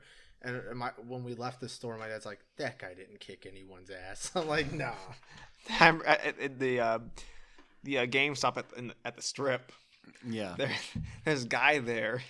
He looks like Psychowitz. Remember Victorious Psychowitz? Yeah, I do. You remember that show Victorious on Nickelodeon called Victorious? Yeah. Yeah. You're the one teacher. He was like the music teacher. He's all crazy looking. Like that was a little past my time. I knew like the show, but I didn't ever really watch it. Do you remember what he looks like? No. Look him up, because this guy at GameStop. I don't know how to fucking spell his name. Psychowitz. Victorious. Yeah, let's see what that is. Yeah, that guy. Yeah, this guy. So he looked like that guy. He looked like that guy. I like how James like zooms in on. but more of get a real good look. Hey man, you won't forget that anytime soon. But more of a mess. So did he drink out of a coconut? Well, I remember like this guy was there several times when I would go to GameStop, and this is when I used to go to GameStop. I don't really go there anymore, but I remember like one time, I think I was picking up a pre-order or something. Comes out of the break room or something. He's like ringing on something. He's like, "Man, I'm really buzzed today. I got a cheap energy drink from a gas station. Man, that does not feel like it's doing the right thing to me. It's making me go a little too crazy." Dude, I stopped going to GameStop because it pissed me off. Like, I never went to GameStop. The ones that like they used to be cool. Like my dad and I after church every day back when the Chapel Hill Mall was bumping. Like it used to be a really popular mall, and we would always go to GameStop and they'd always have like a buy two get one free. Back when I had my original Xbox, and that's what I'd always do. Well, it was cool back then, but then when I went to Toledo, when coronavirus started to hit, well, first of all, they made me mad because like I bought this one Simpsons game, and it was a used game, and every store I walked into after that, the alarm sensors were going off. I was like, what the? Like walking in and walking out. And I'm like, what the hell? Yeah. And I went back to GameStop. I'm like, hey, something's wrong. Like there's some kind of thing on here making the stuff go off. And this kid gets like all smart mouthed with me. He's like, no, it's not. No, it's not. We check everything out when we take it in use. It's fine. I said, dude, I'm telling you. Well, I go into another store and it goes off. So I walk over to a security guard and I'm like, look. I just bought all these games from GameStop. Here's my receipt. I'm like, for some reason, it keeps setting these things off. And he's like, that's weird. And he's like, walk through this one. And I walk through and it goes off. So he starts like looking through the cases. And he gets to the Simpsons game. And here, the game originally was bought at Best Buy. And they left this like code thing on it that was making these detectors go off. So I go back to the GameStop. I'm like, dude, if you guys get games from, if you see they're from GameStop, make sure these are taken off. Because I said someone else could get like in a lot of trouble, like suspected for shoplifting. The kid's like, yeah, whatever. And then the second time I go in there and it was like when they were worried about shutting the mall down because of coronavirus. Fuck. And I go in there and the manager, it was just a manager working, and he goes, hey, I don't know what you're doing, but there's no loitering. You're either gonna have to buy something or leave. I was there for 5 minutes just looking at the used games. And I actually had one in my hand. I looked at him, I put it back, and I just walked out. I'm like, never again. The GameStops are kind of weird. I went to one for the first time, probably like a year and a half, about a couple months ago, back in December, and just this. There's one girl there. She's actually a pretty decent looking girl. I mean, even with the mask, she could tell. But she had one side. Her hair was like black, but had like these like blonde highlights. But that never the fact. You know, she had a nice body. She was stocking the shelves. That's what matters. This one dude, you know, the type of guy you think would wear a fedora around. Oh. She stocked shelves. She's on the ladder. He goes up to her. Excuse me, I have a couple questions. I'm just like, man, this poor girl. She probably gets so many like just strange fuckers just bother her at this GameStop. Dude, whenever I went there for midnight releases too, like that was another thing. I used to love midnight releases. Like when I went there one time with my buddy Travis for I think it was Madden 25. Yeah. We go in there and like they had like a raffle going on and they had like pizza they were giving away and like everyone was wearing their NFL jerseys. Like it was cool. And then they like stopped doing midnight releases like themed with like parties and stuff. They just like, here you go, leave. Like it was just GameStop that used to be a big thing. Well, like I don't know, man. Personally, fuck consoles. I don't know. Well, I mean, like there's only one console. I've liked a lot of consoles in my day, but there's only one console I really keep around anymore, and it's just the Nintendo Switch. And it's not because it's anything special, just because it's like a portable thing. It has a gimmick that my computer can't do. It has a cool gimmick. It has a gimmick that my computer can't do as easily. I just need something that can really play internet chess really well. You know what's crazy? You know what's crazy? Every morning, that's what I use this fucking thing for right here. Internet chess. I love chess. I'm a freak. Well, I mean, you gotta put this perspective. You know, the average Joe, you know, back in the day. I mean, maybe now you get a decent computer, but you know, you're just buying a console because you know. It was a couple, maybe like but nowadays, like you can buy a PC for $500. Yeah, you can buy a pretty good PC, and if you want to beat the PS5 graphics, but you only have $500, you can buy a PC that will upgrade, that will easily destroy the PS5 or destroy the Xbox. Well, it seems like more people now are finally starting to buy PCs. I'm starting to see it. It should, as it should be, right? Like. I don't know, but still, you know, back in the day. Fuck Steam, by the way. Why? What's wrong with Steam? Let's not go into that. Go ahead. Just wanted to say back Steam. Back in the day, you know, there's some games you couldn't get on PC, like there's console exclusives. Yeah. Halo, for example. I mean, people went batshit crazy for that. I remember it was all. You can watch shit on the news. It used to be on the news. Now you can just get Halo off Steam. Off of Steam. Yeah. Which is better, actually. Yeah, I agree. Well, I want to know why you say fuck Steam, though. Oh, Steam's kind of a bitch when it comes to like refund policy sometimes. Oh, well. Like, I don't know. When I buy a game, I factor that into the price. Like, if it's something that I haven't really heard of and I just read a couple good reviews, like it has to be a certain price because I know that I'm not going to try to return it. So I'm like, you know, if I lose out on it, whatever. Yeah. Like, I only spend big money on stuff, like, that I know. Like a reputable game, yeah. And even I've been burned on that. Like, Gears 5 was trash. And I went and got it, like, right when Gears. It came out. I don't know why people like Gears. A couple days ago, I think I remember a couple weeks ago, I saw, like, Gears 5 was free for Xbox. I was like, oh, man, I'll download it. And I never did because I don't bother getting on my Xbox. I'm always on my PC. Yeah, like, fuck, man. Yeah, eventually, like, once everything...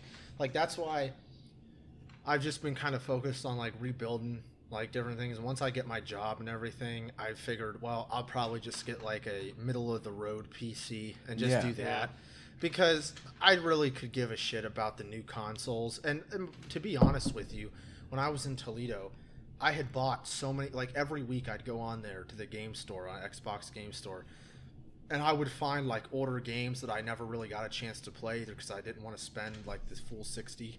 So I'd find them like real cheap, like the exclusives that come with like everything. Like I got Just Cause 3 with all the add-ons you could get for it for $2.95, and then I got Just Cause 4 for $5. All the stuff you get with it. Yeah. Deus Ex, same thing, $9. All the stuff you get with it. Steam summer sales, it definitely redeems them for me. They have a good winter one too. I just want PC because all the mods and stuff you can do. Like I love Killing Floor 2. And, like, dude, there's all these custom maps and weapons and stuff you can use only on PC, though. Yeah. I like to play PC Minecraft. I mean, I really do, though. No, I mean, really. I really do. It's a great game. You can mod it. I mean, once you play with mods, it's a whole different ballgame. It is a whole different ballgame when you use mods, I mean, I got this this gaming laptop. The only this reason- thing puts a good power, so I don't need a PC. Yeah, the only I'm reason I trying to want set a it high for power truck, PC so. is for VR. I feel like VR is gonna be such a big deal soon. Yeah, Well, I I'm not like when really- it initially started, like everyone had to have VR. It kind of died off. Well, yeah, because there wasn't any games, but now there's a lot of games for it. Have you heard of Half-Life Alyx? No, Really? Okay, so have you ever heard of Half-Life?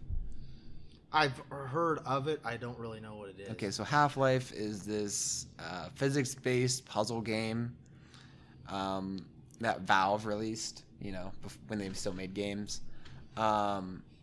And they just recently came out with a VR Half-Life Alyx. And it actually is a really amazing game. VR is going places, man. Like, not yet, but it's got. I feel like by 2025, it'll explode. Probably. I was going through some stuff the other day. I found the when Samsung had their like VR headset. It was part of Oculus. All it was, you just put your phone into. You remember that? You put the phone into like the thing. Yeah. You just could sit there. Google Cardboard. I do Google remember Cardboard. It was just yeah. literally a cardboard box that you put your phone Yeah, in. but, Yeah. but And it this was $25. This is one of those things. I mean, I remember my dad or someone got or we like were borrowing it, and this thing was like $100 when it came out. I think 150. This stupid little thing. You just sit there, put your phone, just watch watch the ocean or something. Yeah, that only has like 3 degrees of freedom though. Like it allowed you to go like rotate your head, but you couldn't change position, right? No, you could only just literally you're in one position. You could just move Yeah. around in that position. Like true VR has 6 degrees of freedom where you can go forward, back, up, down. See, or something tilt. simple like that though. You could use go to Pornhub.com. You could do some Pornhub.com. POV perspective of that thing. I don't think you guys realize how close we are to like full dive, like beyond. Like you guys remember Ready Player One? I heard of it, but I didn't watch it, we're but- gonna get beyond. I think we're gonna be beyond that level. I've like, always thought here of pretty that. soon. Like I always thought, like, you know how people have like pool table rooms or like music studios, or like I always thought like eventually it's going to be a point where People people already have, dedicate yeah. like a room in their house that's like all VR, where like the environments can change and shit. Well, like one thing that I really want to do is, and I don't think I'm gonna do it, but I want to take my current room and make a VR room that matches it exactly, so I can just walk around my room and I'll be in VR, so I can decorate my room any way I want without having to like actually get decorations or have to bother with any of that shit. Or I can just have like a really cool view, right? Like I don't think I'm actually gonna do it, but I think that'd be like that's a really big perk of VR. Like you can make things look however you want. You know what I always thought would be sweet? Like making a room where all the walls are like just big ass aquariums. And it's like even like the ceiling. VR, And that's it's like, possible. It's Yeah, like that's it's like very you're possible. like in the. It's like you You're in the feel ocean. like you're in the ocean, but it's just like Yeah. a room. Yeah, I don't know. that's the kind of shit you would do with VR. Like when I hear something like what you said about like the pool table room or like having a studio like this in VR, it kind of depresses me though. It's like kind of takes away that human spirit of actually being there in person. I don't think there'll be a room dedicated to it. Because the reason humans dedicate rooms to things is because we care so much about social activities, right? I think humans will still be very social in the real world. And I think even if, like VR. yeah, disagrees and point. if BC and if I always want to use the acronym, if brain control interfaces like get as good as I think they're going to get in the next couple of years, there'll be no need. Like you can just have you can just lay down in your bed. Like why you know what I mean? Yeah. Well, that's like, you ever watch that show back in the 2000s called Code Lyoko? No. No. Oh, it's a really cool show. It was always on like Cartoon Network, but like it was all about like these kids that like go to this boarding school, but they can all like plug into like this virtual world and they like fight shit and everything. And it was all about that. Like they just sit like in this like lab and they can go to this like whole other like universe in this digital realm. And like, Well, that's kind of what Ready Player One's kind of like, right? Yeah, It's just, yeah. Does it take place in Columbus? Yeah. That's weird. Where he's stationed out of is Columbus, yeah. Columbus, fucking Ohio. Is this what you're talking about? yeah. It's fucking weird. That looks like some 2000 shit. That does there. look like some 2000 shit, doesn't it? Two- Man, 2000s was like that, like, yeah. that was a weird time to be alive. My sister sent me this thing on Twitter. It's like a picture of like the old, remember like at McDonald's when you get like the big breakfast, they had the yellow styrofoam, Yeah. and just someone just with the caption, the tweet like you had to be there. Those are fun back then, getting those. Well, things were simple. Everyone looks back to the nostalgia when you're a kid, Oh yeah, man. everything was simpler when you were like, If things don't go the way I want them to, I wish I was born later. Like, most people want to be born earlier. Yeah. But like, I don't know, dude. There's so much going on in 2020. Like there was so much going on in this next decade alone that is worth seeing. You know what I mean? Oh yeah. Yeah. There's no time I could like grow up, and this is my real nerdy side. I wish I was kind of born a little bit, maybe like early '90s, mid '90s. So you could experience the internet. Experience that, and just like when a lot of these like really like good games came out, just kind of like that funness. God, it wasn't that great. I was born in '94. I mean, it was cool, but like, for example, like what you guys forget is that all this shit that you guys refer to as like classics and stuff. For example, the first Halo. I remember when that came out. I was a kid, but you got to remember back then you had like paying to talk to people on the internet, like Xbox Live when it came out. Yeah, people had it, but it was mostly kids who were older than me, because most people, like most parents and stuff, would be like, there's no way I'm getting that for you, because that's stupid. You can just call someone if you want to talk to them. Like that was the rationale. Like, so like all this stuff like with VR and stuff, how you're like, oh, that's going to develop, and that's kind of how those things were back then. Yeah. Like only a select few people had them, and like you had to pay. That's the way VR is now, though. That's the way the way that you just described consoles is the way VR is now. 5 years from now is going to be a tipping point. And you got to remember, technology is moving a lot faster than it was back then, right? Because we're all plugged in.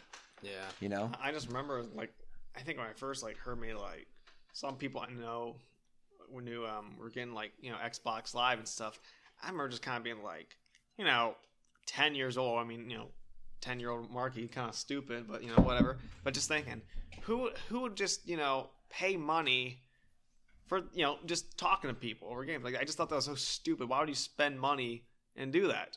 Sure shit enough, once you start doing it, you kind of just realize the fun behind it. Well, another thing too is when anything is new, it's usually a lot less regulated. So like I remember my neighbors, they were a little bit older than me, and Spence and I would go over there. And we would sit there, and I mean, you could say anything. Oh yeah. I mean, dude, it was literally my neighbor who was like really good at Halo and stuff. He'd play and give us the headset, and dude, we would just talk so much shit, and like it couldn't be reported. The only thing the only thing that they could do is they could like submit like, I prefer to play with this player, or I don't prefer, and they could pick a reason. Freedom of speech, baby. I had a 93% prefer not to play for language. No way. On Halo 2 and then 3. Yeah, I remember those the percentages. You gotta get it to like 95. Well, that's when like Xbox Live. I mean, I don't know. Was PSN like really big back then? PSN wasn't around. Not yet. But like Xbox Live, that's when it was truly like the Wild West. You could say anything back in the day. Anything, pretty much. I mean, you can I look remember up YouTube PS3, now of bro. them, like old Modern Warfare. Yeah, I was watching, and that was like late. That was like late for me. Like Halo and all them games, that was like the beginning. Like that's when it was really playing Nazi zombies on the PS3 online, bro. You heard some stupid shit. Oh like, God, yeah. Like there's like you hear everybody screwed everyone's mom. Yeah. Fucking you hear this one guy. I can tell he's like in his late 20s, early 30s. And I remember being like, I could have been like 8 at the time. This guy says, no, I was like 12. I don't know. I was like sometime in that time period. But like, he said, I gotta go urinate. Like people just said the dumbest shit. Oh yeah, I gotta pee. I gotta shit my pants. Like I didn't give a fuck about people cursing or saying awful language. Just like that stuck with me. Obscure. It's like, what the fuck is wrong with you? Who says I'm gonna go urinate? Well, dude, even back like Xbox One, like when I was really into like Gears and was playing it like nonstop every day. My Gears 4 like crew, like people would always jump in and out like throughout the day, and dude, there would be people that you just hear someone taking a piss. Or you hear people just like drinking like a shit ton, like and then you hear people with their bong rips and like well, you could hear Ohio. Remember we'd hear him hitting his vape. You just hear that little crackle noise and like the I'm really used to that sound because my roommate is like a vape fiend. Oh, that little like just air kind of going through the pipe. Yeah, I'm really used to the crackle sound. I don't even really notice it anymore. Well, someone back in high school, Ben, Yeah. he I guess just on Xbox. This just happened a couple years ago. He just literally just like sent like a message to someone like on Xbox, just like a chat message, like either eat my ass or your ass. At my ass. Just at a game. I guess he got banned for a month. For a month on Xbox Live, just for saying "eat my ass." Been banned like a bunch of times. Yeah, and like you can't say really anything at this point anymore. Well, did you hear on the new consoles they're going to record you? Like every time you're on it, they're going to record you, and Microsoft and Sony themselves, if like I didn't hear that. they're going to have algorithms that pick up certain words, and if like you say like even if you're in a private party and you're just like talking to people and you make like a dirty joke or something, they'll just ban you. Wow. Yeah, because I know in Fuck that. Like imagine like being in a party with like Spence, Matthew, Josh, and like you just like say some cuss words, just joking with them. Look, people, and then, like you just get banned, like kicked from your game and banned. People need to care about shit more, right? Like I just think the reason that shit's allowed to happen is because people don't realize they have fucking options. Like you can go on the internet right now, right? And fuck Discord. You could go like to Mumble or something like that. Like it's like a Discord alternative, right? Like you could do all kinds of shit, and yet people are just like, I'm gonna sit on Xbox. Well, that's like the other day. I was getting sick and tired of like YouTube, because like a bunch of people, like YouTube's constantly automatically unsubscribing me from people. Yeah. And like doing all that shit. So I heard of BitChute like a while ago, but I never tried it. I'm like, oh, it's gonna be stupid. Well, I went on BitChute, and dude, there's a lot of like you can find Alex Jones on there. Like, there's a bunch of different people you can find on there. It's just another alternative. It's just like they were created to be uncensored. Yeah, it's so like all those coronavirus videos that were taken down from those doctors that said it was a myth, they're on there. Like you can find anything you want on there. I mean, I don't think coronavirus is a myth, but I do. But YouTube kicked them I know. off for that. I know. It's blowing out of the proportion but though. on BitChute, Definitely. But on Definitely. BitChute, they can you can just put whatever the hell you want. There's yeah. The problem with BitChute is that not that many. The only people that are really on it are people that either got like paid to be on it or that got kicked off of YouTube. So they're like library things. Like if you want to look up music or something, it's limited. Yeah. Yeah. But if there are certain people that you miss listening to, yeah, it's awesome because you can find all that. Library is pretty cool. I fucked around with library a bit. I fucked around with BitChute. There are a lot of different sites that I fucked around with. YouTube's pretty much the video monopoly of the internet. Well, yeah, like it takes so many resources. It really takes a lot of resources to run a video like all those servers cost a lot of fucking money. Oh, I I'm surprised Twitch hasn't done it yet or implemented YouTube something. was in the red for the longest time, right? And yet Google just kept dumping money into it, right? Well, that's how Netflix is. Well, yeah, Netflix is always in the red. Exactly, and that's why they're going to be so hard to topple, is because they've already they spent all the money to get set up. They are truly set up. Like you're not going to spend all that money and not get set up in a way that doesn't allow other people, you know?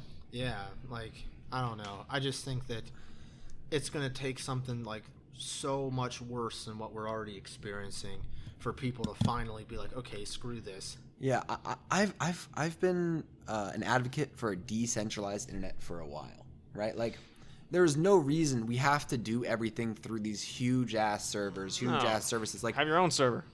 Yeah, like you know how easy it is to like just get a Raspberry Pi, pop an SD card in it, plug it into your router, and now you have a server to hold all your files. And that'd be nice if you had. Well, I mean, I bet you there's a way. Basically, like you and a couple friends who play games and shit together. You guys can have like your own like links of servers, kind of like almost like LAN, but even like maybe like a certain. Well, yeah, like, you can do that, but like it's not even necessary. Like you don't need to go through all that effort. Like I know it is like you can keep it really simple. Just fucking get a Raspberry Pi, get some adapters for it, so you can get some hard drives hooked up to it, and then you can have like a 4 terabyte hard drive NAS connected to your router, and you could even have your own website. It could run as a website server too. You know, like there is no reason we have to rely on these. Like there's no reason we have to rely on Google. It's just because. No. It's just because that's what it is, right? And no one realizes it's easy to do other things. Well, the biggest example I can think of is like Facebook. Like, dude, Yeah. I remember, like, I grew up in the prime of MySpace. Like, if you guys ever experienced MySpace, No. MySpace was better in every category. You could customize your own web page. You could put your own music on it. There was so much more you could do. Yeah. And then the only reason why Facebook took off is because, oh, we're simpler, we're easier, and like all these features weren't there. And then MySpace, the guy who founded it, once he sold it, they started putting all these ads. So like every time you go to someone's profile, it would just be covered in ads, and like people just started dropping off of it, and then it died. But it's like, well, it's still up. It's like a music sharing site now. But like, it was, I mean, I'll never forget. I was talking to this one kid at soccer practice. He was this geeky kid. His name was Eric Haas, and why do I know that name?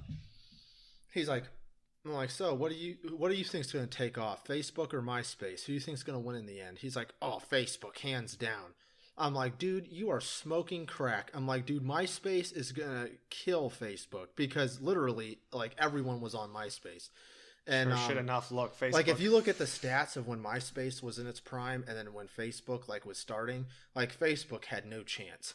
And that was the big. It always starts that way though, you know. Yeah, like anything. Like and Zuckerberg, it look wasn't at even TikTok his idea. no, Zuckerberg, Zuckerberg he stole it from them twins. Yeah. Look at TikTok, because I remember when that was first started, everyone's like, see, you only saw a couple people doing it. You were just like looking at it, like everyone looked at it. I remember just like, oh, this is for little kids. This is just a Vine wannabe. It's not going to become big. No one's going to get into it. Sure, shit enough. TikTok. Everything is TikTok now. I understand why people YouTube's use even TikTok. copying them now with them YouTube shorts. Yeah, the short shelf. They are. Instagram had that, like, it's now that thing called Reels. Oh yeah, did you guys hear about that YouTube exploit that you can use? What? So the short shelf has there's a huge demand for people making short shelf content, right? So YouTube recommends you so heavy. What do you mean short shelf content? Like, Okay, so you know how when you're scrolling through your YouTube feed. So let me just 1 second, I'll be right back. Well, you can't do it on here, but on your phone, right? And you're scrolling down videos and you see like the here, just click on YouTube and go to your homepage. Like just like the suggested videos, like this type of stuff. No. You scroll down, right? And you see this right here, the shorts. You're on it right now. Where? Give me your phone. Okay, so you start at the top right here. You just scroll a little bit down. Mm-hmm. Oh, wait, where did the short shelf go? You just had it. I literally just saw it, dude. I don't know. It doesn't matter. Oh, it's right here. It's right here. It just says shorts, right? Oh yeah, that thing. Yeah. Yeah. That's called the short shelf. It's like right? it's like stories or kind of like TikToks. And you can blow if you just daily upload to short shelf. You can get millions of viewers and millions of subscribers really fucking quick, because so this is like the YouTube TikTok. YouTube, yeah, because YouTube will spam you out. You'll get you get less money per view on shorts, but you get so many views. Get more. Because you actually get you get the recognition. On average, you get above like 100% watch time. Really? Yeah. So you get really ridiculous numbers of views. See, but I literally just made a YouTube channel, a video for my okay, let me rephrase that. I literally just made a video for my gaming channel. Yeah. Like first time in a while. Yeah. I like making long videos. I kind of do more. I like long form video stuff as well, yeah. video essay things. I'm not into making those little like stupid short things because they have to be funny or just like give you a little bit of information. Yeah. Just something stupid. Or if you're a girl, just show your ass and tits, pretty much. Yeah. Put a filter on. Sex does sell, like I said earlier. Sex does sell. We're in America, baby. Mm-hmm. Gotta love this American ride. God damn. But yeah, like I even realized that though. Putting like the videos of me just playing guitar and singing. I just put a couple videos of that on TikTok. I think one of them I got like 400 views, 100 likes. I mean that's not big. But that was like one of my is like my fourth video on my TikTok. Really? Yeah. So I mean that just shows you the popularity of TikTok and how. Well, also you have kids just like swarm TikTok, to it. It isn't just like it's ridiculously popular, which it is. It's that like you have ridiculous like when people go on YouTube, they average a couple videos and they leave, right? Or maybe one or two. Maybe some big users 5 or 6, right? TikTok, you have people watching hundreds of videos a day. So there's so much more supply of views, right? Mm-hmm. So like you're gonna get bigger numbers. Well, it also has addictive algorithm. You just swipe, and the thing is, the more you like, like. Well, all of them have addictive algorithms. But like if I like cars, I like seeing shit about trucks. Yeah. If I like more shit about trucks, I'll see more truck shit in my TikTok timeline. It's a very aggressive AI. Like TikTok definitely has one of the most aggressive AIs. Like it got me spot on pretty quick. I had it for a day, then I deleted it because I was on it for 5 hours that one day. It's fun. Right? Well, yeah. We're talking about TikTok, but Matthew, he's always on TikTok. Dude, I never what's even going gotten on to TikTok because I'm just like, I don't know why. Like I had to get off of it. Like they had it's me, addictive. I command just not getting on it. They had my number, man. All they had were like hot chicks with big asses, fucking and paler skin, red hair, blonde. Right? They had my type of woman like immediately. Right? Like they just knew after a couple of videos. After you started and then liking they just more, they had politics. And they had technology and weird like scientific stuff, and like literally like that's all they fed me. Dude, and it was like more like I loved it. My TikTok, so I had to delete it. My TikTok feed is the most just fucked up, just shit on a level of skew. One thing you'll be seeing this like, a Minecraft video or something, gaming like Call of Duty Wars, and the other one like a Trump video. The other one some like weird dude with this like totally black morph suit, has like a white mask on, like grabbing a thing of milk and just like chugging it. Just some weird shit. Chaotic TikToks is the thing I like to watch on YouTube. Well, this one guy I have subscribed to on TikTok, he goes around just like, he has like an old like diver's helmet. It just has an accordion, just plays all these like dumb accordion things.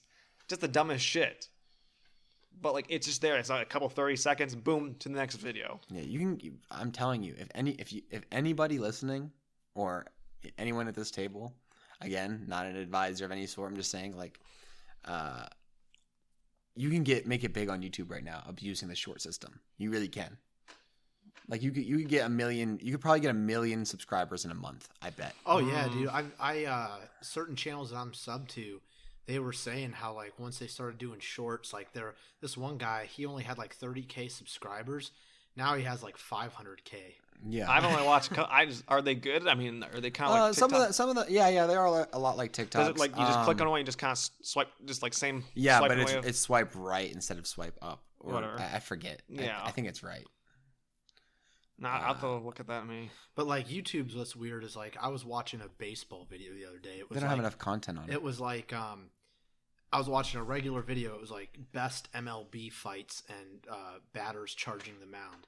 Like, dude, the last 3 days, all I've gotten on YouTube Shorts were baseball shorts. Well, it's because they don't have enough content. Like they're starving for content right now. That's why I'm saying like you can if you jump on this wave, you're gonna become like. Well, do you see like the people who are having a lot of success with the shorts? Do they also have a lot of videos, or they just have a couple videos? So to succeed in shorts, you want to try to really optimize your videos, right? So like you want to make them as short as possible, have as much information as possible within that short time. No, I mean like, are there actual YouTube videos? Do they have like a lot of like legit YouTube videos? No. So if you have a hybrid channel where you like post regular videos and short videos, you get a big boost from the shorts, right? Yeah. But it's not like the catastrophic like insane amounts you get if you make a channel and just do shorts every single day and you're even mildly entertaining, you'll get intense amounts of views and you might have like 1 or 2 videos, like actual videos. Yeah, like just focus on the shorts because hybrid channels don't see as much growth at all as the short channels do. I don't know, man. I don't like that on YouTube. I just like YouTube for you go for it, Well, get on TikTok if you're going to want to watch those shorts. You can't make money on TikTok unless you're doing sponsors. Yeah, that's the thing. You just get. But you get AdSense from the short shelf. Yeah, you get AdSense. Well, yeah, you can make money on TikTok though. I remember. Yeah, you can make money anywhere. If you have a crowd listening to you, can make money. Yeah. That's what you need to do, Mark. You make Turning Point USA shorts. Oh my god! Shit. Off myself. You just get like millions of people showing up to Kent State. Hey, there's that kid. That Scott guy makes a YouTube short series. Hey, dance for me, you stupid TikTok zoomer. Scott, he like thinks he's gonna make it big preaching the word of Jesus. He's the only person that actually gets less views. Just negative views. They just ban him. What did he do? He didn't Hate violate speech. He didn't, no, He hates the gays. Well, technically in that pamphlet he said gay people are going to burn in the lake of Yeah, hell. he hates. But like, here's my thing with that. Like, even if he truly believes that, wouldn't you rather, like, what's gonna bring someone to your idea?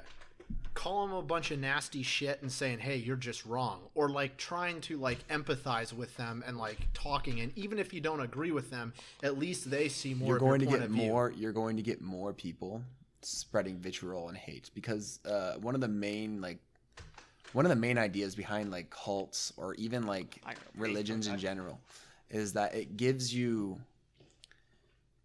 Hey, no cigarette butts in the urinal. Yeah, just like you really need something to persecute, right? Like the big thing like with religions and cults is that you're persecuting something within yourself, right? But you also need like sins that are against the rules. It's this punishment reward thing that really gets people going, you know, like. Yeah. Like you'll get way more people if you just say, like, this is bad and this is bad and this is bad, right? You don't need to say why. You don't need to empathize. You don't need to do anything. Well, whole tribalistic I'm talking like the person that like they're like, for example, if he was talking to a gay person, he said that, like that gay person's gonna be like, screw you, like you're wrong. But like if you're really trying to like connect with that person and like get them to see your side of things, wouldn't you like? But then it doesn't function, right? Because right now he's possessed by the ideas of like he's possessed by his religion or cult, right? Like his mind is like, you know, like it is. Those are the ideas that he believes in, right? And if there wasn't this powerful thing like this sin to worry about, the grip it has on his brain would not be there. Like tribalism is a big part of like cults and all that kind of stuff. Well, that's why, like, the Westboro Baptist Church, like, her daughters, like, they all went on Dr. Phil, and, like, the daughters, the first time, were all like, yeah, she's right, the lady that ran it. And then, like, after they went away to college, they all came back, and, like, they're not even a part of that no more. Like, they still talk to their mom, but they, like, tell her, like, oh, you're crazy, like, you're nuts. Yeah, they, like, pretty much rejected all of her. Well, college definitely should make you question everything, right? Yeah. But it really like if you go into an engineering field, it's okay. Like you're just gonna end up coming with like a more rounded perspective, right? Like you're gonna see everything. But if you go into like a liberal art or something crazy, like let's say you become like sociology, right? You're gonna come out skewed a little left, just because of like the professors in those fields are a little bit more left, so. You know, and those are the people teaching you, so it's more likely for you to end up thinking like they do. So, yeah, that's why people come out so liberal in the end. But like, it was doing its job when it fucking got them away from the Westboro Baptist Church to make you question tradition. Yeah, we're talking about the daughters of the lady that ran the Westboro Baptist Church, how they like rejected her like later in life. Like they went to college and then they like did interviews saying like, yeah, we don't even belong to that anymore. Oh. Like the mom's still in it and they still talk to her, but like they're like, nah, she was nuts. Like we don't believe in any of that stuff anymore. Jeez. I mean, like. Yeah, I was gonna say I found out. I was talking to my field rep, you know, for term point. I just found out one of my professors that teach my class. I wouldn't have guessed this because he seemed more liberal to me. I guess he's like one of the like administrators for term point at Kent. See, that's the thing that always gets me too, because like when I went to law school, you have to camouflage, man. Well, I guess she said that he's like pretty like, you know, lenient and listen to people's views. So I think it's he's kind very of reasonable, man. But you gotta be careful about that, and I'll tell you why. Because like that, when I went to law school, okay, everyone at Toledo Law, everyone I talked to, was like, oh yeah, it's a very it's like half the people are conservative, half are liberal. No, that wasn't the case. And the thing of it is, even the people that said they were conservative, like this one dude, the lobbyist kid, he was this like never Trumper he was a Republican in name only.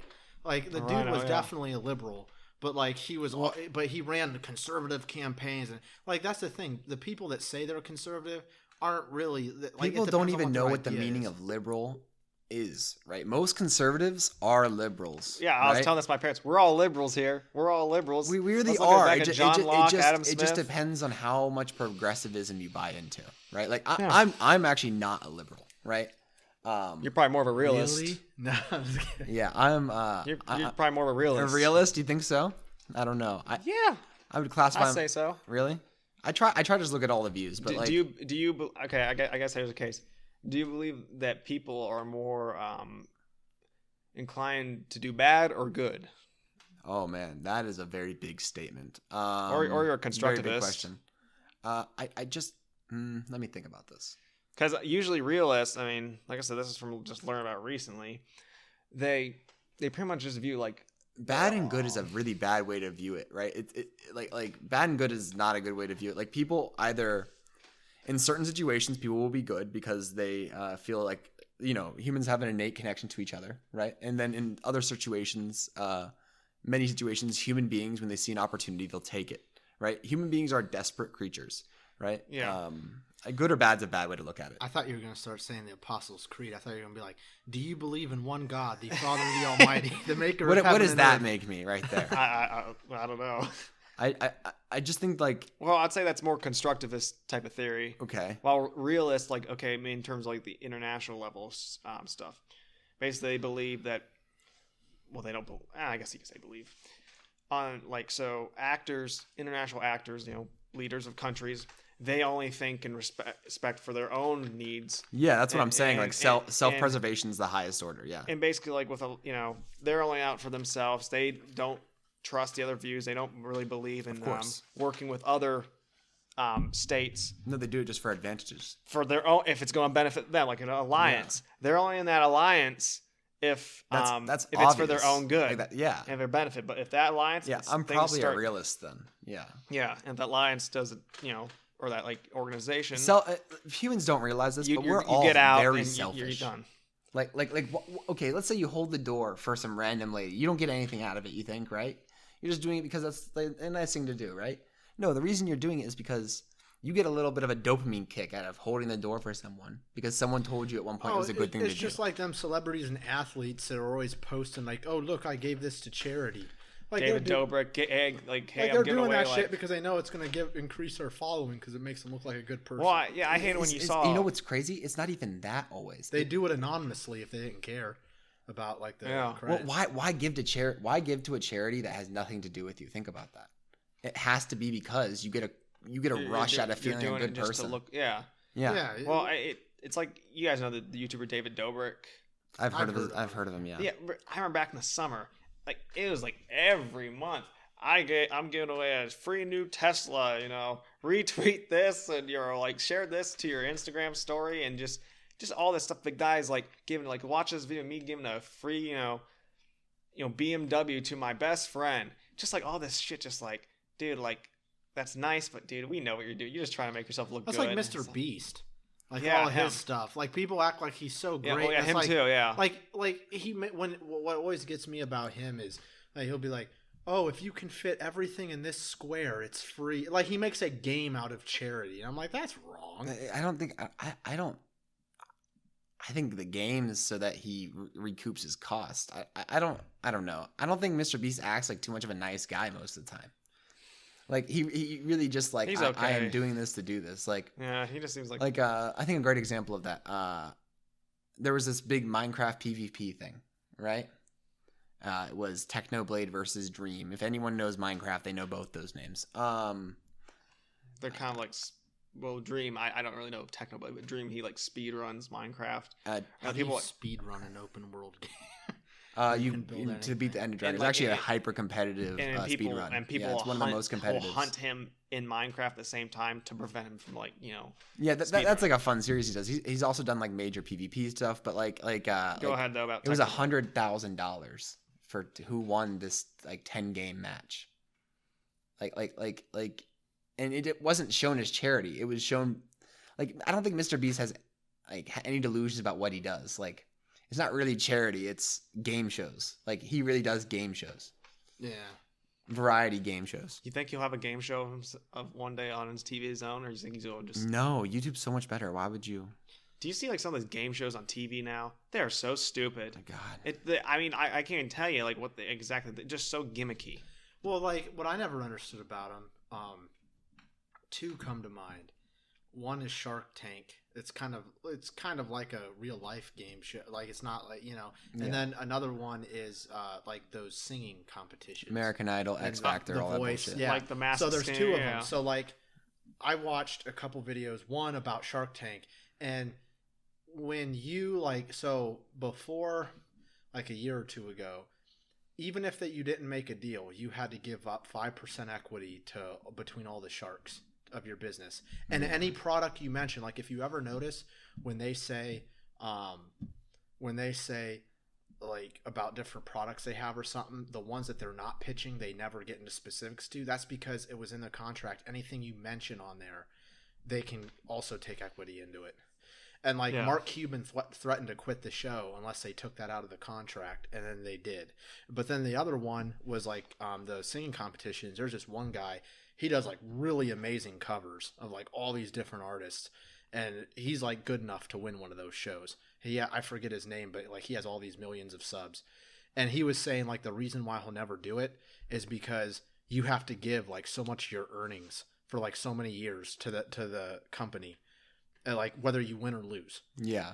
And he's like, I'll never do that because he's like, I do a lot of this for fun. Yeah, I make some money off of it. But he's like, if I go on there, he goes, first of all, there's so many talented people. He goes, even though I could win, I probably won't win. And he goes, even if I do win, everything, like it goes up. Like the higher you get, the more of your earnings they get. Yeah, I believe that. Well, I mean, a lot of those things are like, they're just getting really gimmicky too. Because the first big one was American Idol. Yeah. And then X Factor, which is pretty similar. Then they got shows like the Masked Singer. You just My put, like, mom and get sister love that. Or like The fucking show. Voice, which is really stupid because half the time when they click the button, they look at each other. And it's like that defeats the purpose. Like The Voice, they're all sitting with the chairs faced away. Yeah. And like they have to hit the button that says I want you because the person gets to pick their vocal coach, and then like each team goes against each other. And like, well, I never understood that because if you look at like there's people that are doing great and like the judges will look, they're like, should we hit it? Should we hit it? And then they'll hit it at the same time. It's like, why are you doing that? Because if only one of you hit it, then that person by default has to pick you, and then you increase your chances of winning. Yeah, because it shows that you actually like. But are they play it up for the drama, like, oh, what's going to happen? Of course, dude. Like I don't know. I will say this: back in the early days, American Idol was the shit. Dude, fun. even that would just felt like I didn't like it. Oh, it's big corporate that Simon shit. guy was a dick.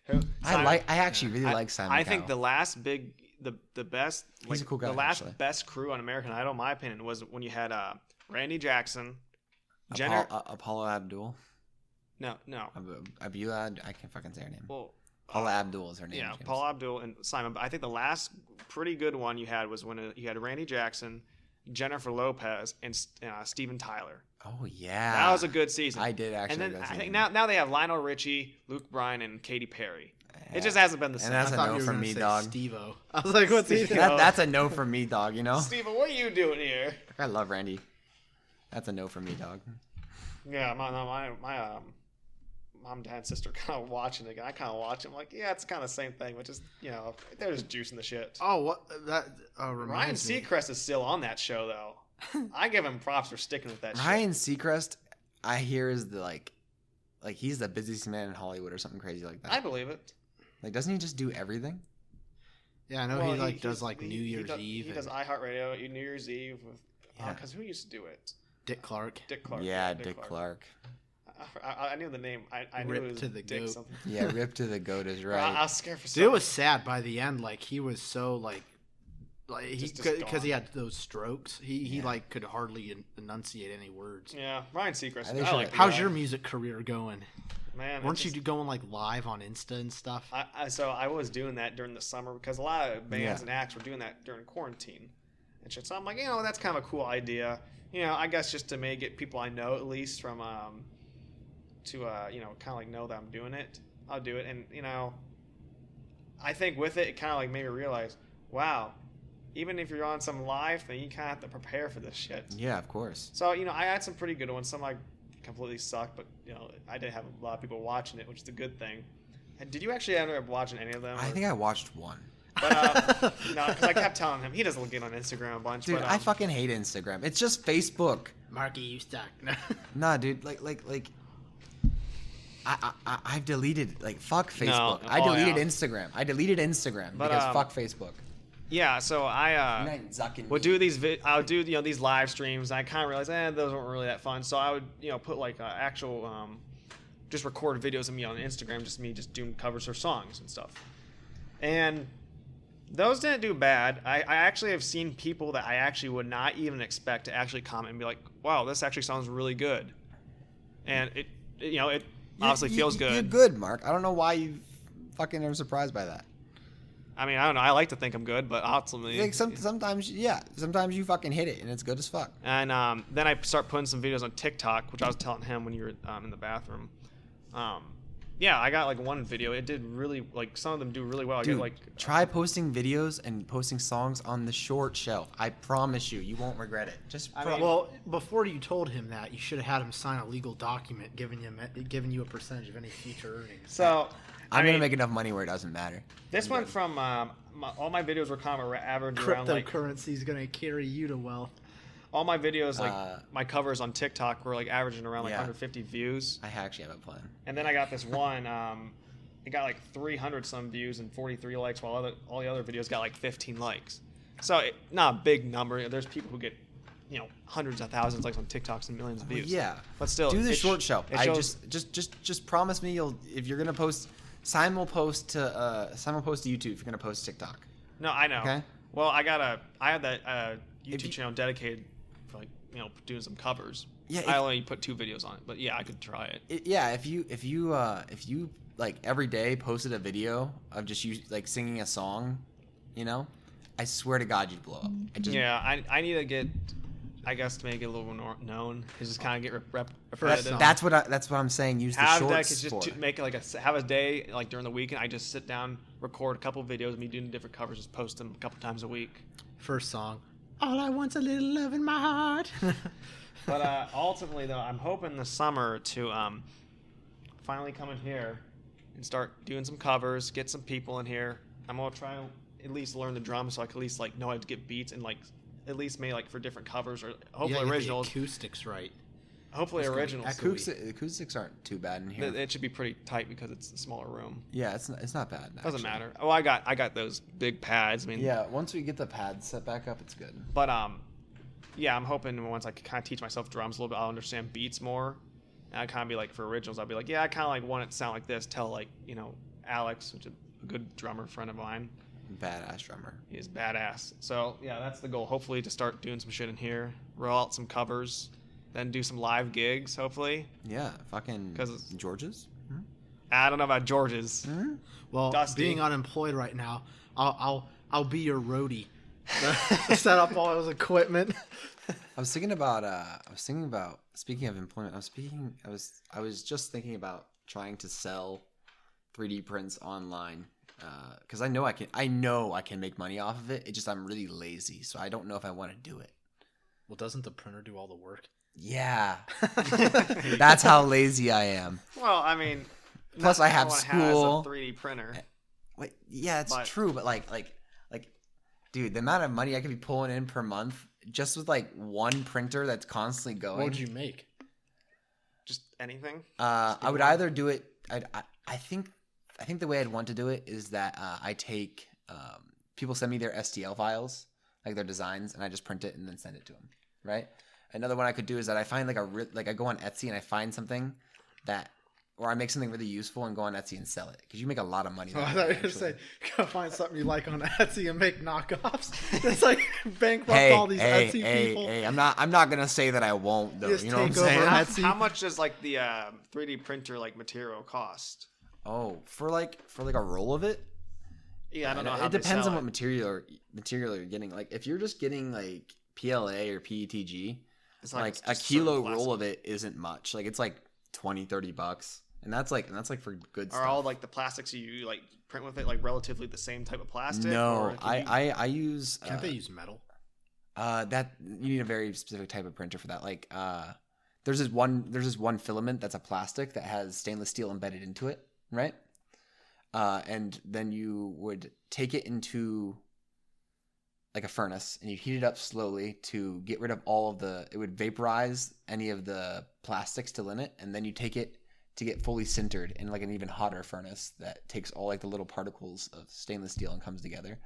Or there's like powder printers that use lasers, but like the materials I use are PLA, PETG, and nylon mostly, and some TPUs. And like that's a pretty good diversity. What do you there. make? What do you make? Like when you 3D print? Well, prototypes of stuff, just stuff I like to see. Have you just made anything just stupid, like a little Yeah. statue or anything? Yeah. I made. 'Cause you never shown me any of this stuff before. Well, why? I mean, like it's not even. I'd just like to check it out, see what you make. The most recent thing I made, and this was before I moved in. I haven't made anything on my printer since because I just recently got it set back up. Is just a cycloidal drive, which is an interesting gear reduction system, which I'm not going to go into detail because that's boring as fuck. But yeah, Well, see if I still boring for other people. How do you even use it? Like, would you just like put in these dimensions and? So on my computer, there's CAD programs, right? And I make the 3D model in these CAD programs. Then I export it to my slicer, right?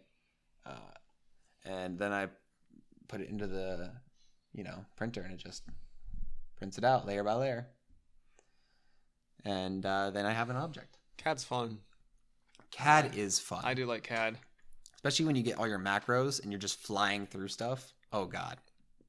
Oh, yes. CAD's like this like thing you like. So what they'll do, like when I was in engineering, they'll give you like architectures use it. Yeah, like they'll give you like a 2D blueprint. Popular one for You'll, architecture is Rivet? I think it's I don't know if I've ever heard that one, but yeah, they'll give you like a 2D like blueprint. You have to make a 3D version of it, or like vice versa. You are given a picture of a 3D object, and you have to make a 2D schematic for that. So you'll give it to like the engineer or someone who's going to make that, and be like, here's a schematic for it. Yeah, but then I got tired of engineering because MATLAB destroyed it. MATLAB's like computer coding. I had this one teacher. She just like, at first she was helpful. Like I would like go to her office hours and she would help me and but like she only explained it to her level. Yeah, okay. Her level of understand. She wouldn't like try and like get it how I was understanding it. So I was like kind of That's professors though. They're not instructors. They're professors. Not here to instruct you. They're here to profess to you. I know, but shouldn't It's your responsibility. But yeah, it's your fault. But listen, fuck yourself. Shouldn't if a professor sees that you're trying to actually learn, you're coming to the office hours, trying to put in the time, taking. Is this a first year class? MATLAB? Yeah, was this a first year class for you? No, this is second year. This is a second year class. You're on your own, kid. Are you in Good your luck. last year of college? No, I'm a sophomore. Me and him are both sophomores. No. Yeah. Spring of our sophomore. But yeah, she just got like was less helpful. I think I asked her like, we had like a project due like the last week or two of class. I asked her a question, and she was helping me out in some things. But like she asked me a question, I asked her a question. I sent her an email. I also asked about the exam. She never responded to me and shit. Well, that's actually messed up on her part. She has to respond to you about like important stuff like that. So. Yeah, like I literally told her like I think like, and I got in contact with my advisor. I'm like told her like, yeah, she pretty much just ignored me straight up, and I was pissed. I mean, there's more, not really more of the story. Just kind of, she eventually just kind of, I think, got annoyed with me because I was asking her a bunch of questions. Yeah. And they're legitimate questions. They weren't just dumb shit. But I was like, well, maybe in her eyes, dumb shit. Maybe in anyone but Marky's eyes, dumb. I'm kidding, But Mark. it just frustrated me, and just because I've had other professors, you reach out to them and be like, yeah, I'll help you. You have that's questions. how when I was at St. Joe's, I was in advanced math, and I switched to regular math because this guy, Mr. Lannenberger, he ended up knocking up the principal. By the way, it was funny. Nice. But anyway, he was just like old dude, and he was he had been an engineer for like years and years and years. Okay. And that guy, man, you couldn't get any kind of explanation out of him to save your fucking life. Yeah. I mean, you'd ask him anything, and he'd Like you'd ask them about From something experience, really difficult. engineers are kind of engineers can be a bit of Arrogant. can be arrogant and assholes, or know-it-alls. Wow, I feel called out a little bit by you, Marky. It's out of love. Yeah, man. It's out of love. Yeah, man. Yeah. Yeah. Anymore though, like I drive past the Kent and Kent State Aeronautics and Engineering building. I don't know why. I like there's something about me that I'm actually genuinely upset like that I'm not in that major anymore. Like I actually can completely understand because it's an exciting major. You're doing shit with planes and like. Yeah, I feel the same way about electrical engineering. That's why I'm still part of it. Like, I couldn't imagine doing anything else. Well, it's not like I can't even see myself doing it now. Yeah. But like, there's still some sort of attachment towards it. I'm like, damn. Like, I just still like would like to just somehow have some sort of toe dipped into this field and like have knowledge about it. You can dip your toe in. You can give me money and I can build drones. How about that? No, because I want my own way of understanding it. So I guess with being a political science major, I have this anxiety of just like, shit, what if I'm just going to be one of these useless political science majors that doesn't do anything with the degree and ends up like working at a bank? If you want to be successful as a political science major, you have to be ambitious. You have to be going for positions. You have to be kind of cutthroat, honestly. Same, you know what? It's the same with lawyers. Right? Like when you political science majors go to lawyers. That's why when lawyers were stopped being balanced by all the other majors being around them and they just go to law school, that's why they all become dicks, right? Well, a lot of them too, like when I went there, for example, like just Toledo, which is a regional law school. I mean, we're not talking like, for example, University of Virginia Law School. Like people from all over go there. Like, yeah. But just in Toledo, like you have people from Ohio State, Michigan. I mean, Michigan has some very good programs. You have people like from like the best colleges around who are honor students on full rides there. Mm-hmm. Now they're just average. And it's like everyone has the same mentality. Like even me, I was in 3 honor societies. I had damn near a 4.0 in my major. I did good on my LSAT. And I was like average. And it was just, it's hard because everyone expects to be at the top, and how it's set up, it's curved to where there has to be so many fails. There has to be so many Bs. There only can be a couple As. Yeah. And it's all on one exam. And it's like, you don't get homework. The teachers aren't there to teach you. It's just read. That sounds like, that sounds like? What? That sounds like your first year of engineering is whatever, but your second year of engineering, that's what it sounds like to me. Because like there are places you can go and people you can go to, but if you're like a more loner, like if you're the type of person who isn't very social, you're on your own, man. No one's helping you. Yeah. Right. Like, yeah. Well, the problem with law school too is that it's just like going back to high school. Everyone's clicked up and everyone's cheating. Everyone. Yeah. They're either cheating through drug use. They're either cheating because they know the professor and they get his previous exams. They're cheating through clubs that they're in that get these outline banks. So in law school, how you study for an exam is you build these outlines throughout the year. And then you go back over all the material with about 2 weeks to go before your final. And you redo your outline. And you have these different ways of trying to – because your law school exam is just an essay. And they sit there and – they'll ask you to they don't care if you get the right answer. They just want to see your logic behind your answer. So you have to sit there, like for example, for my civil procedure one, they'll give an example of a case, and then they'll be like, defendant goes for summary judgment. Can summary judgment be executed? Well, summary judgment's where a judge just says, hey, I'm ruling for this. I don't even want to hear it, like the case. It's pretty much like a default. Well, they don't really care if you get it right or wrong, whether the judge is going to grant summary judgment. They care about all the rules that you use. Did you state them right, and did you use them correctly to get to your answer? That's where all your points come from. Just basically defend your points. Right or wrong doesn't matter when you're a lawyer. It matters how you came to the answer, right? Well, but the problem is that there's so much bullshit. There's so much useless stuff in class they spend time on, and they purposely do that. They call it hiding the ball. And there's certain professors that purposely drag out topics 3-4 classes that aren't even tested on because they're just trying to fill time because the material isn't that bad, but they make it way more than it has to be, and they intentionally admit to doing it because so many people have to fail. So they artificially inflate it. It isn't just that though. Like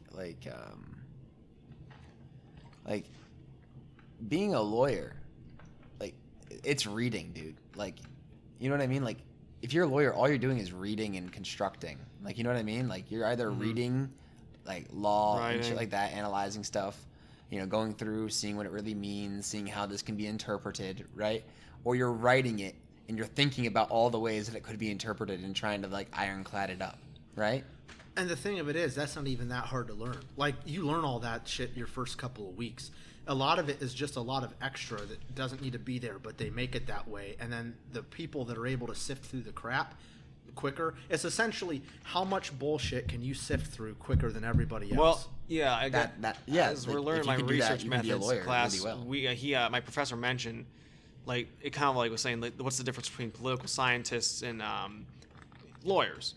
And they said, well, political scientists will look at all the facts and all the evidence and shit, while lawyers, they're only going to look at the facts that's going to only benefit them and them only in their case, their client. Well, no, they look at all the other ones too. They do, but that's the only reason they're looking at them is to defend against them. They're only going to mention the stuff that's going to help them.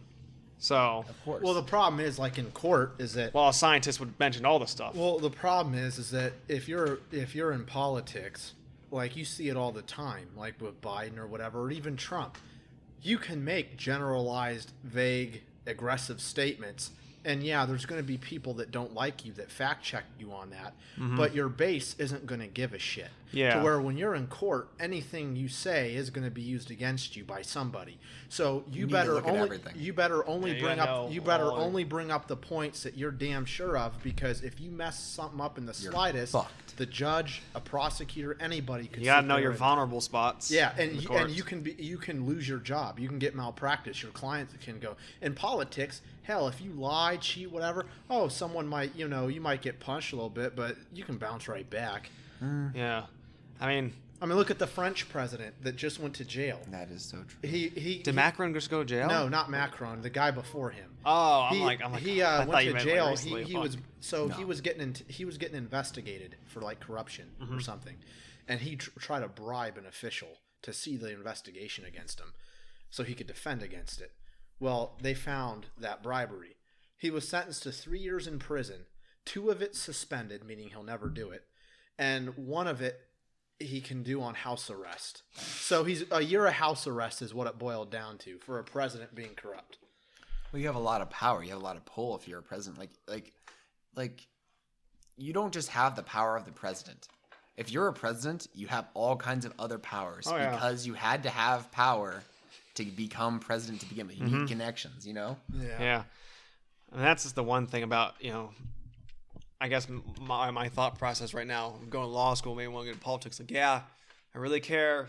I'd like to get into it, but man, I just don't want to lie. I don't think you'd want to be in law school because of the simple fact, the only way it's worth it, honestly, is if you know somebody that's going to get you a job right after. I mean, even the best and brightest that do ace all their class and stuff, like there's a common joke, but it's true, that most of your Harvard law grads are going to be waiting tables. Yeah. Because you have to like, and even when you do get jobs right after, their turnover rate for an intern is 75%. Yeah. So, because they can pay the new graduating class less than what you are. Law really does sound like engineering a lot. The only difference with engineering is that it's easier to get opportunities to like, for success. Yeah, because like you could have the perfect grades, right? Yeah. And engineering companies don't give a fuck, right? If you're in all these like different, like if you've built stuff, right? Now they give a fuck, right? Yeah. Which is the way it should be, but like it just blows my mind how useless college is, except for like it's like college doesn't get you a job. College is the bare minimum in these sort of things for a lot of like the higher end jobs in engineering. Yeah. And I'm assuming that's the same way for a lawyer, right? Like, yeah, like it's the thing of it is that like you think that you're gonna learn, and you think that you're gonna you think of it as school as you've always known school, and it's not. It's not like school at all. The professors intentionally humiliate you. They do this thing called cold calling, and they'll just pick your name, and you better know all this shit on the spot in a classroom of 100 people, and they'll make fun of you. Like they'll keep going back to you, and it's more of like the whole time it's just a hazing ritual. Everyone hates each other because they're all tired, they're all stressed, and they all want the better grades. And your grades, even though they're anonymous, everyone finds out anyway because everyone talks. You're dealing with people that are abusing more substances than you'll ever know. So they're literally microdosing. They're literally machines that can stay up all night, and it's really terrible. Wow, you've also mentioned that to me, man. ADHD really ruins Adderall for you, you know, because like. Well, you've mentioned all how people just abuse substance, all the tireless nights you used to have. That just makes me damn. Like, do I want that? I mean, the girl that I was in my class with, she got the number one grades. She got all A's the first semester, which is like super nuts. She said that she tried to jump off a balcony, like 3 weeks before finals. She was sleeping 3 hours a night, and she had a mental breakdown, and she tried to jump off a balcony, and her friend like pulled her back from the guardrail. I know an engineering student just like that. But it's like, that's not uncommon, actually. And the school found out about it.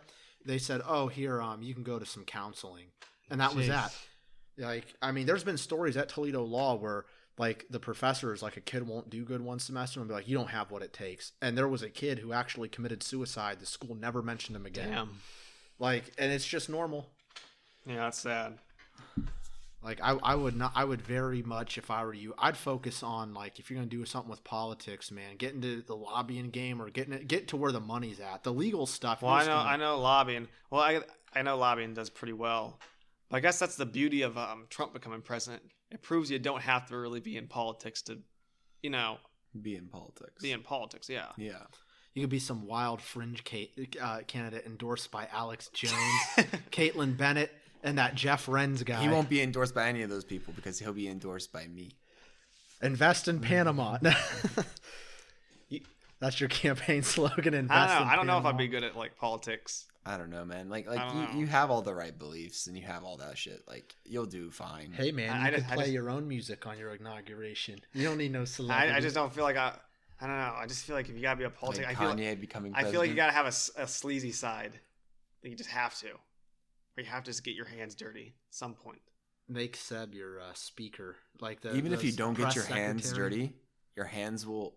If you become a politician, even if you don't get your hands dirty, your hands will be soaked with blood and dirt. You know, like it's just the way it is. Like even if you're completely honest and do everything you People can, around you just gonna get the shit on you. Opposition research. You have to do shit sometimes. Yeah, because they're like for the greater good, dude. Like all it could take is somebody opposition research, and there's huge firms that do this, and they pay them. They're like, look up Mark Wishnick. Yeah. And then they find these podcasts, and they find out that you talked about gay people once, and then that's an ender.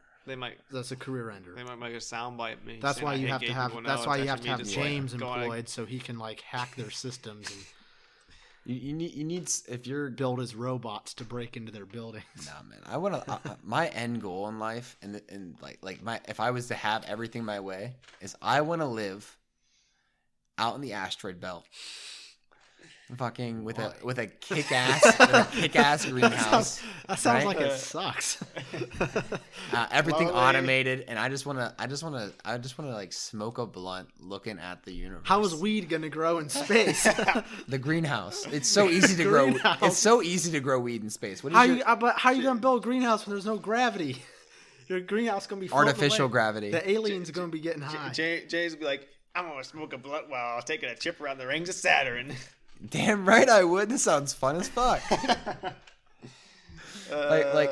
Just my issue with the planet Earth is that I can't build a nuclear reactor if I want to. Someone's gonna have. I mean, rightfully so, right? But you can, but then there's gonna be controversy. Go like Yeah, lawsuits. exactly. If I'm in the middle of outer space, no one's gonna tell me I can't build like a super collider for no reason, right? No one's. Hey, man. Dude, there's islands you can buy that are deserted out in the middle of nowhere. People are gonna still have a problem with me building a nuclear reactor there's gonna be like an environmentalist like, look, satellite images show a nuclear reactor. And all these fucking robots like deforesting this entire island and turning it into concrete. A giant U.S. Why do you want to do that? You would turn a beautiful island into some like. Oh no! Just one quarter of it. Just one quarter. It's like of the on fire. Like a U.S. Marine war or like Navy warship pulls up. You must disband now. And then they just see this black cloud rise, and they realize it's a swarm of explosive drones, and they just made a huge mistake. Like automated, like fucking crazy. Well, it's not even anti-personnel drones are so easy to build. Like I could crank out 50 of them in like less than a week. You just go onto this island. It's just like a perimeter of all these like turrets and drones and James, that's what I want. I want to live. It would be really great to live on an island, but there's a mountain on the island, right? And I live on top of the mountain, and there's like a wall around my base, and there's another wall around that, and then inside there are patrolling guards. Fuck it, man. That's why you gotta be one of those people that signs up to go to Mars, because Mars would be like literally the Wild I wouldn't West. trust that though, man. Fuck Mars. That's gonna be like the Challenger all over again. Like you're gonna be going there, your ship No, explodes. It's extremely unlikely. What I'm about to say is like a 1% bet, but I bet it works. I bet it goes well. Oh, I bet you it goes well too. It's gonna be amazing. Well, I thought that Virgin Mobile guy, Richard Branson, was building something like that. Like he was like sponsored, like that a British billionaire, Richard Branson. He owns Virgin Mobile. He was going to do like commercial space flights. He has like a plane or something. What's his last name? Branson. Yeah, he's like I know. Yeah, we were talking about this the last podcast about the commercial space flights and like. Virgin Galactic chairman hotels, sells $20 million stake. Yeah, Virgin Galactic was the company he's making to Wow. go to space. Sir Richard Charles Nicholas Branson was a sir. Yeah, he was knighted. Imagine. Everything I've said like Alex Jones, like he doesn't believe that. Yeah, look that up. I know. I believe you. I'm just looking up for more information because I'm like, okay, that's funny as fuck. Okay, That guy does look like he could be like one of like the. He kind of looks like you, James. I literally thought that. It's like you if you went to a He tanning literally bed. looks like like just. Yeah. He literally does just look like just someone who would just be like from the Middle Ages, some old like grizzled knight who got a time machine. Except he goes to space. Yeah, he goes to space. I don't understand why you wouldn't want I think automatically like mining asteroids and sending resources to Mars is a great business. You would have and B fuck ton of profit. I know. Not to mention if I get up into manufacturing first, I could produce so many aluminum mirrors, and oh my gosh, the business of being in the business of solar power when you have access to the sun is a different beast entirely, right? Like Elon Musk will be on poverty levels compared to you, dude. Mag lasers, mag lasers. Did you see that video of that one guy? You should look it up. It was at the 2014 Tesla stockholders meeting. It's this dude. He's like, he goes up there and he asks Elon a question. He's like, "Are you ready for me?" And the guy's like, "What?" He's like, "Are you ready for me?" He's like, "I've been trying to write you, contact you." He's like, "No one will let me talk to you. I've been trying for 2.5 years."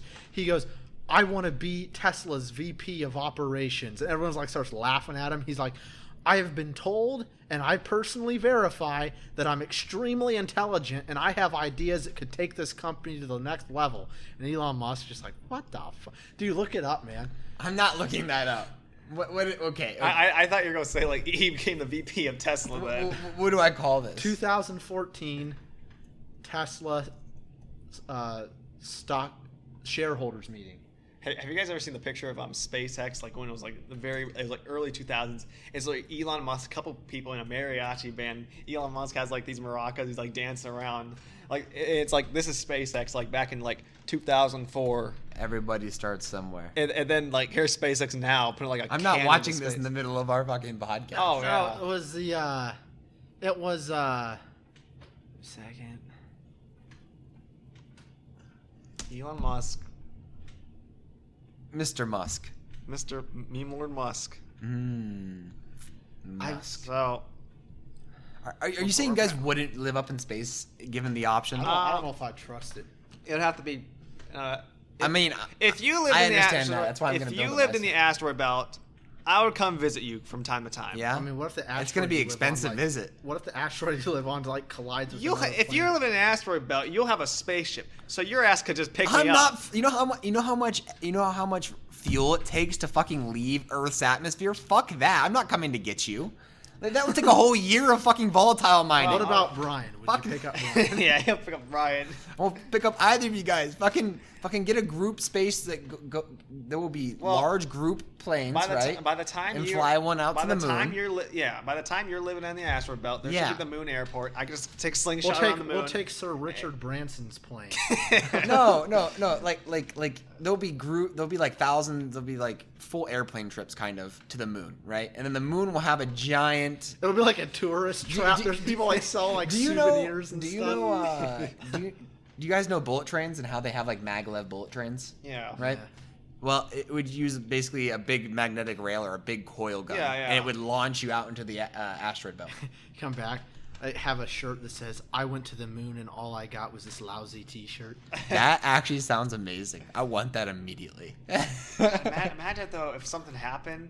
You're like they had that like railgun thing. They slingshot you, but they like got like a coordinate wrong. They slingshot you some like What if you went to the moon? Off course thing. And you didn't find like the flag or anything. Like you found out there was no evidence of anyone ever being on there before. You can see the flag from the ground.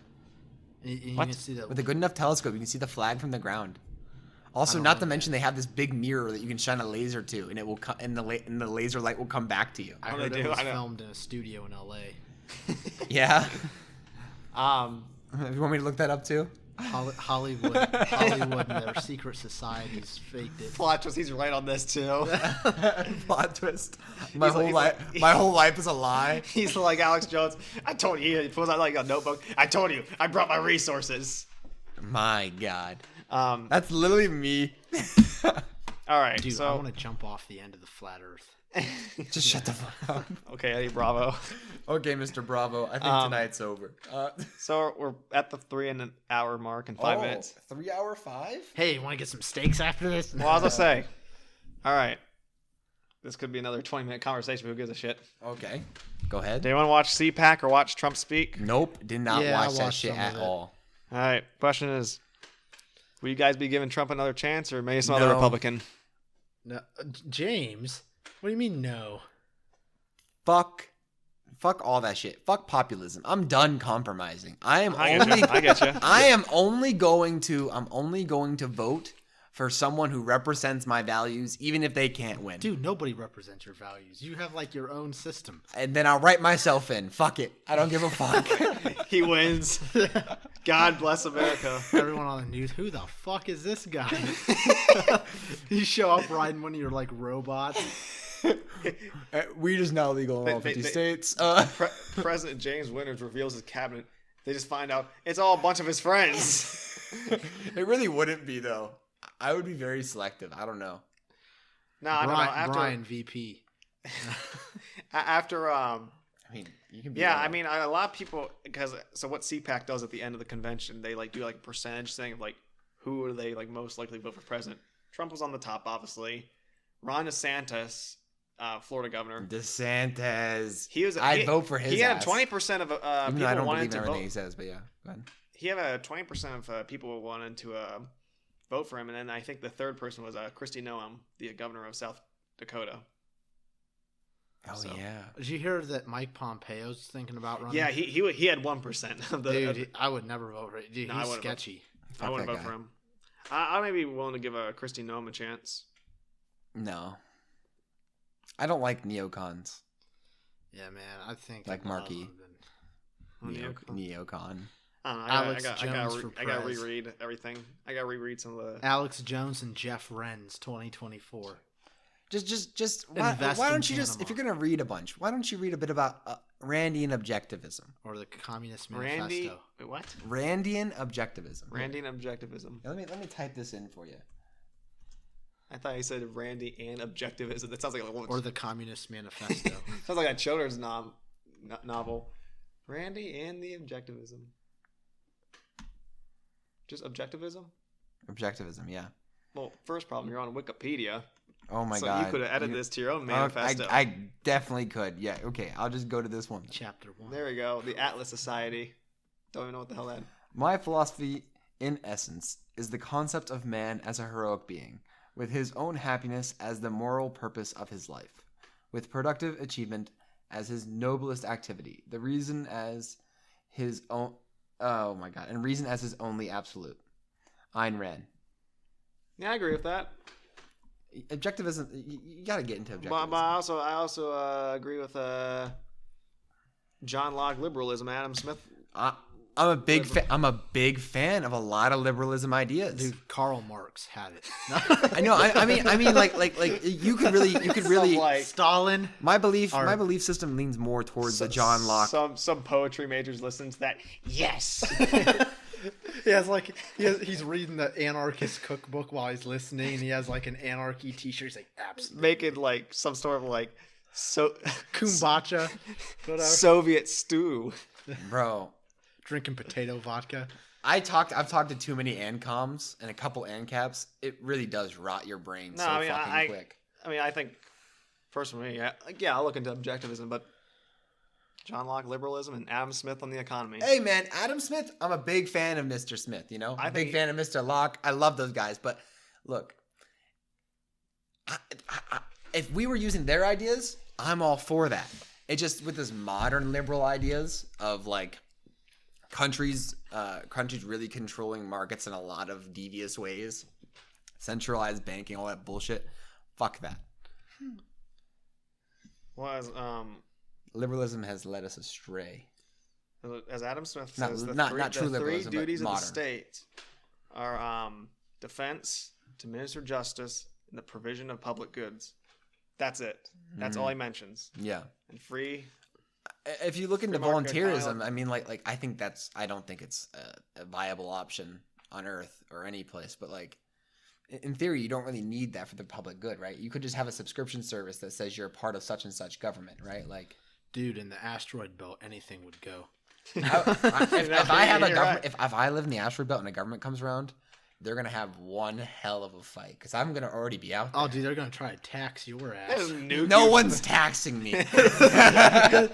They just put property of U.S. government on his asteroid. Okay, now you gotta pay property tax. And then suddenly you just like, oh really? Your asteroid has been repossessed. They send like this like little drone that puts like a sticker on it. It's like I'm not saying I would do anything. I'm just saying like I'm gonna have very very massive tungsten rods foreclosed on coil guns, right? James so I don't goes know out. what's gonna happen to Earth, but you know. James goes out to like do like just like a weekly spacewalk investigation of his his home base asteroid. Sees this U.S. property sticker on it. What the fuck? That's the sad thing though about a lot of people live off the grid. Once the government finds them, then they like either try to like evict them or they like try to start taxing them a bunch or they screw Everyone's a lot of gonna people over that. okay. The thing about space is you really can't hide in space. You know, like the only thing that saves you in space is distance because like everyone can see. Everyone's gonna know I'm there. You know what I mean? Like there's crazy old man Winters. No, you're not gonna be able to see me that much, but There like is. I'll be outputting signals from the asteroid belt, so anyone who like watches space, well, I'll have to because like how else would I Dude, Elon communicate? Musk is gonna like Elon Musk, Jeff Bezos, and like that Branson dude. They all like team up. They're like, okay, we gotta take this James guy out. Oh god, that's gonna be a fight. Joe Rogan jumps in. James would probably he'd let Joe Rogan have his own like sweet penthouse on his First, asteroid. Joe Rogan was sick of California. Now he's sick of Earth. Bro, I've been sick of Earth since I was 5, dude. Let's be honest. Like, fuck this But place. dude, if you're on an asteroid, okay, that asteroid could collide into like another planet, and like you would instantly die. I could just propel myself the opposite direction or redirect the. Well, no, wave. the asteroid belts. They're in a fixed, Like people think the asteroid belt's like some really dense gathering of rocks. There's so much space between every asteroid. You're not gonna run into anything. Like, and if you are, everything's moving. Everything's so far away that you have more than enough time to redirect your course or leave. Like, oh, that's Jessica. At some point, we have to end this, right? I mean, yeah, we're at almost 3.5 hours of me talking about some 3 dumb hours. shit. Oh. I am so sorry, people. No, You know that's another good. place I want to live? I think I'd be really nice to have a home floating in the atmosphere of Venus, because there's a really nice I thought you were Earth-like. gonna pick somewhere on Earth this time. Like a nice homestead out in like Montana. That sounds nice, actually. That'd be too. really in the nice. jungles of Vietnam. No, Boom, boom, pass. boom, I don't boom, like da, Vietnam. da, da, Communism and all, you know. Have one of those like rice paddy hats. Blending in with the crowd. Rice is actually a really good. Like dwarf rice samples are really good for vertical farming and like hydroponics and stuff. Like it's possible. All right. Yeah. Are we done here? I Have I bored people don't enough? know. We're kind of everything we right. kind of like talk about when we're kind of trying to end the subject. It goes. Yeah, we spiral out of control. Thank you for joining us on this thank you, 3.5 Paul, for hour coming. journey. Yeah, thank Yep, you no for coming on problem. this trip. Jesus. No problem. We'll be back next week. Hopefully. Okay, back next week. It's 10:05. Yeah. Good night. All right. Farewell. Good See night, ya. everyone. The information or opinions expressed during the Just North of Hell podcast are solely those of the individuals involved.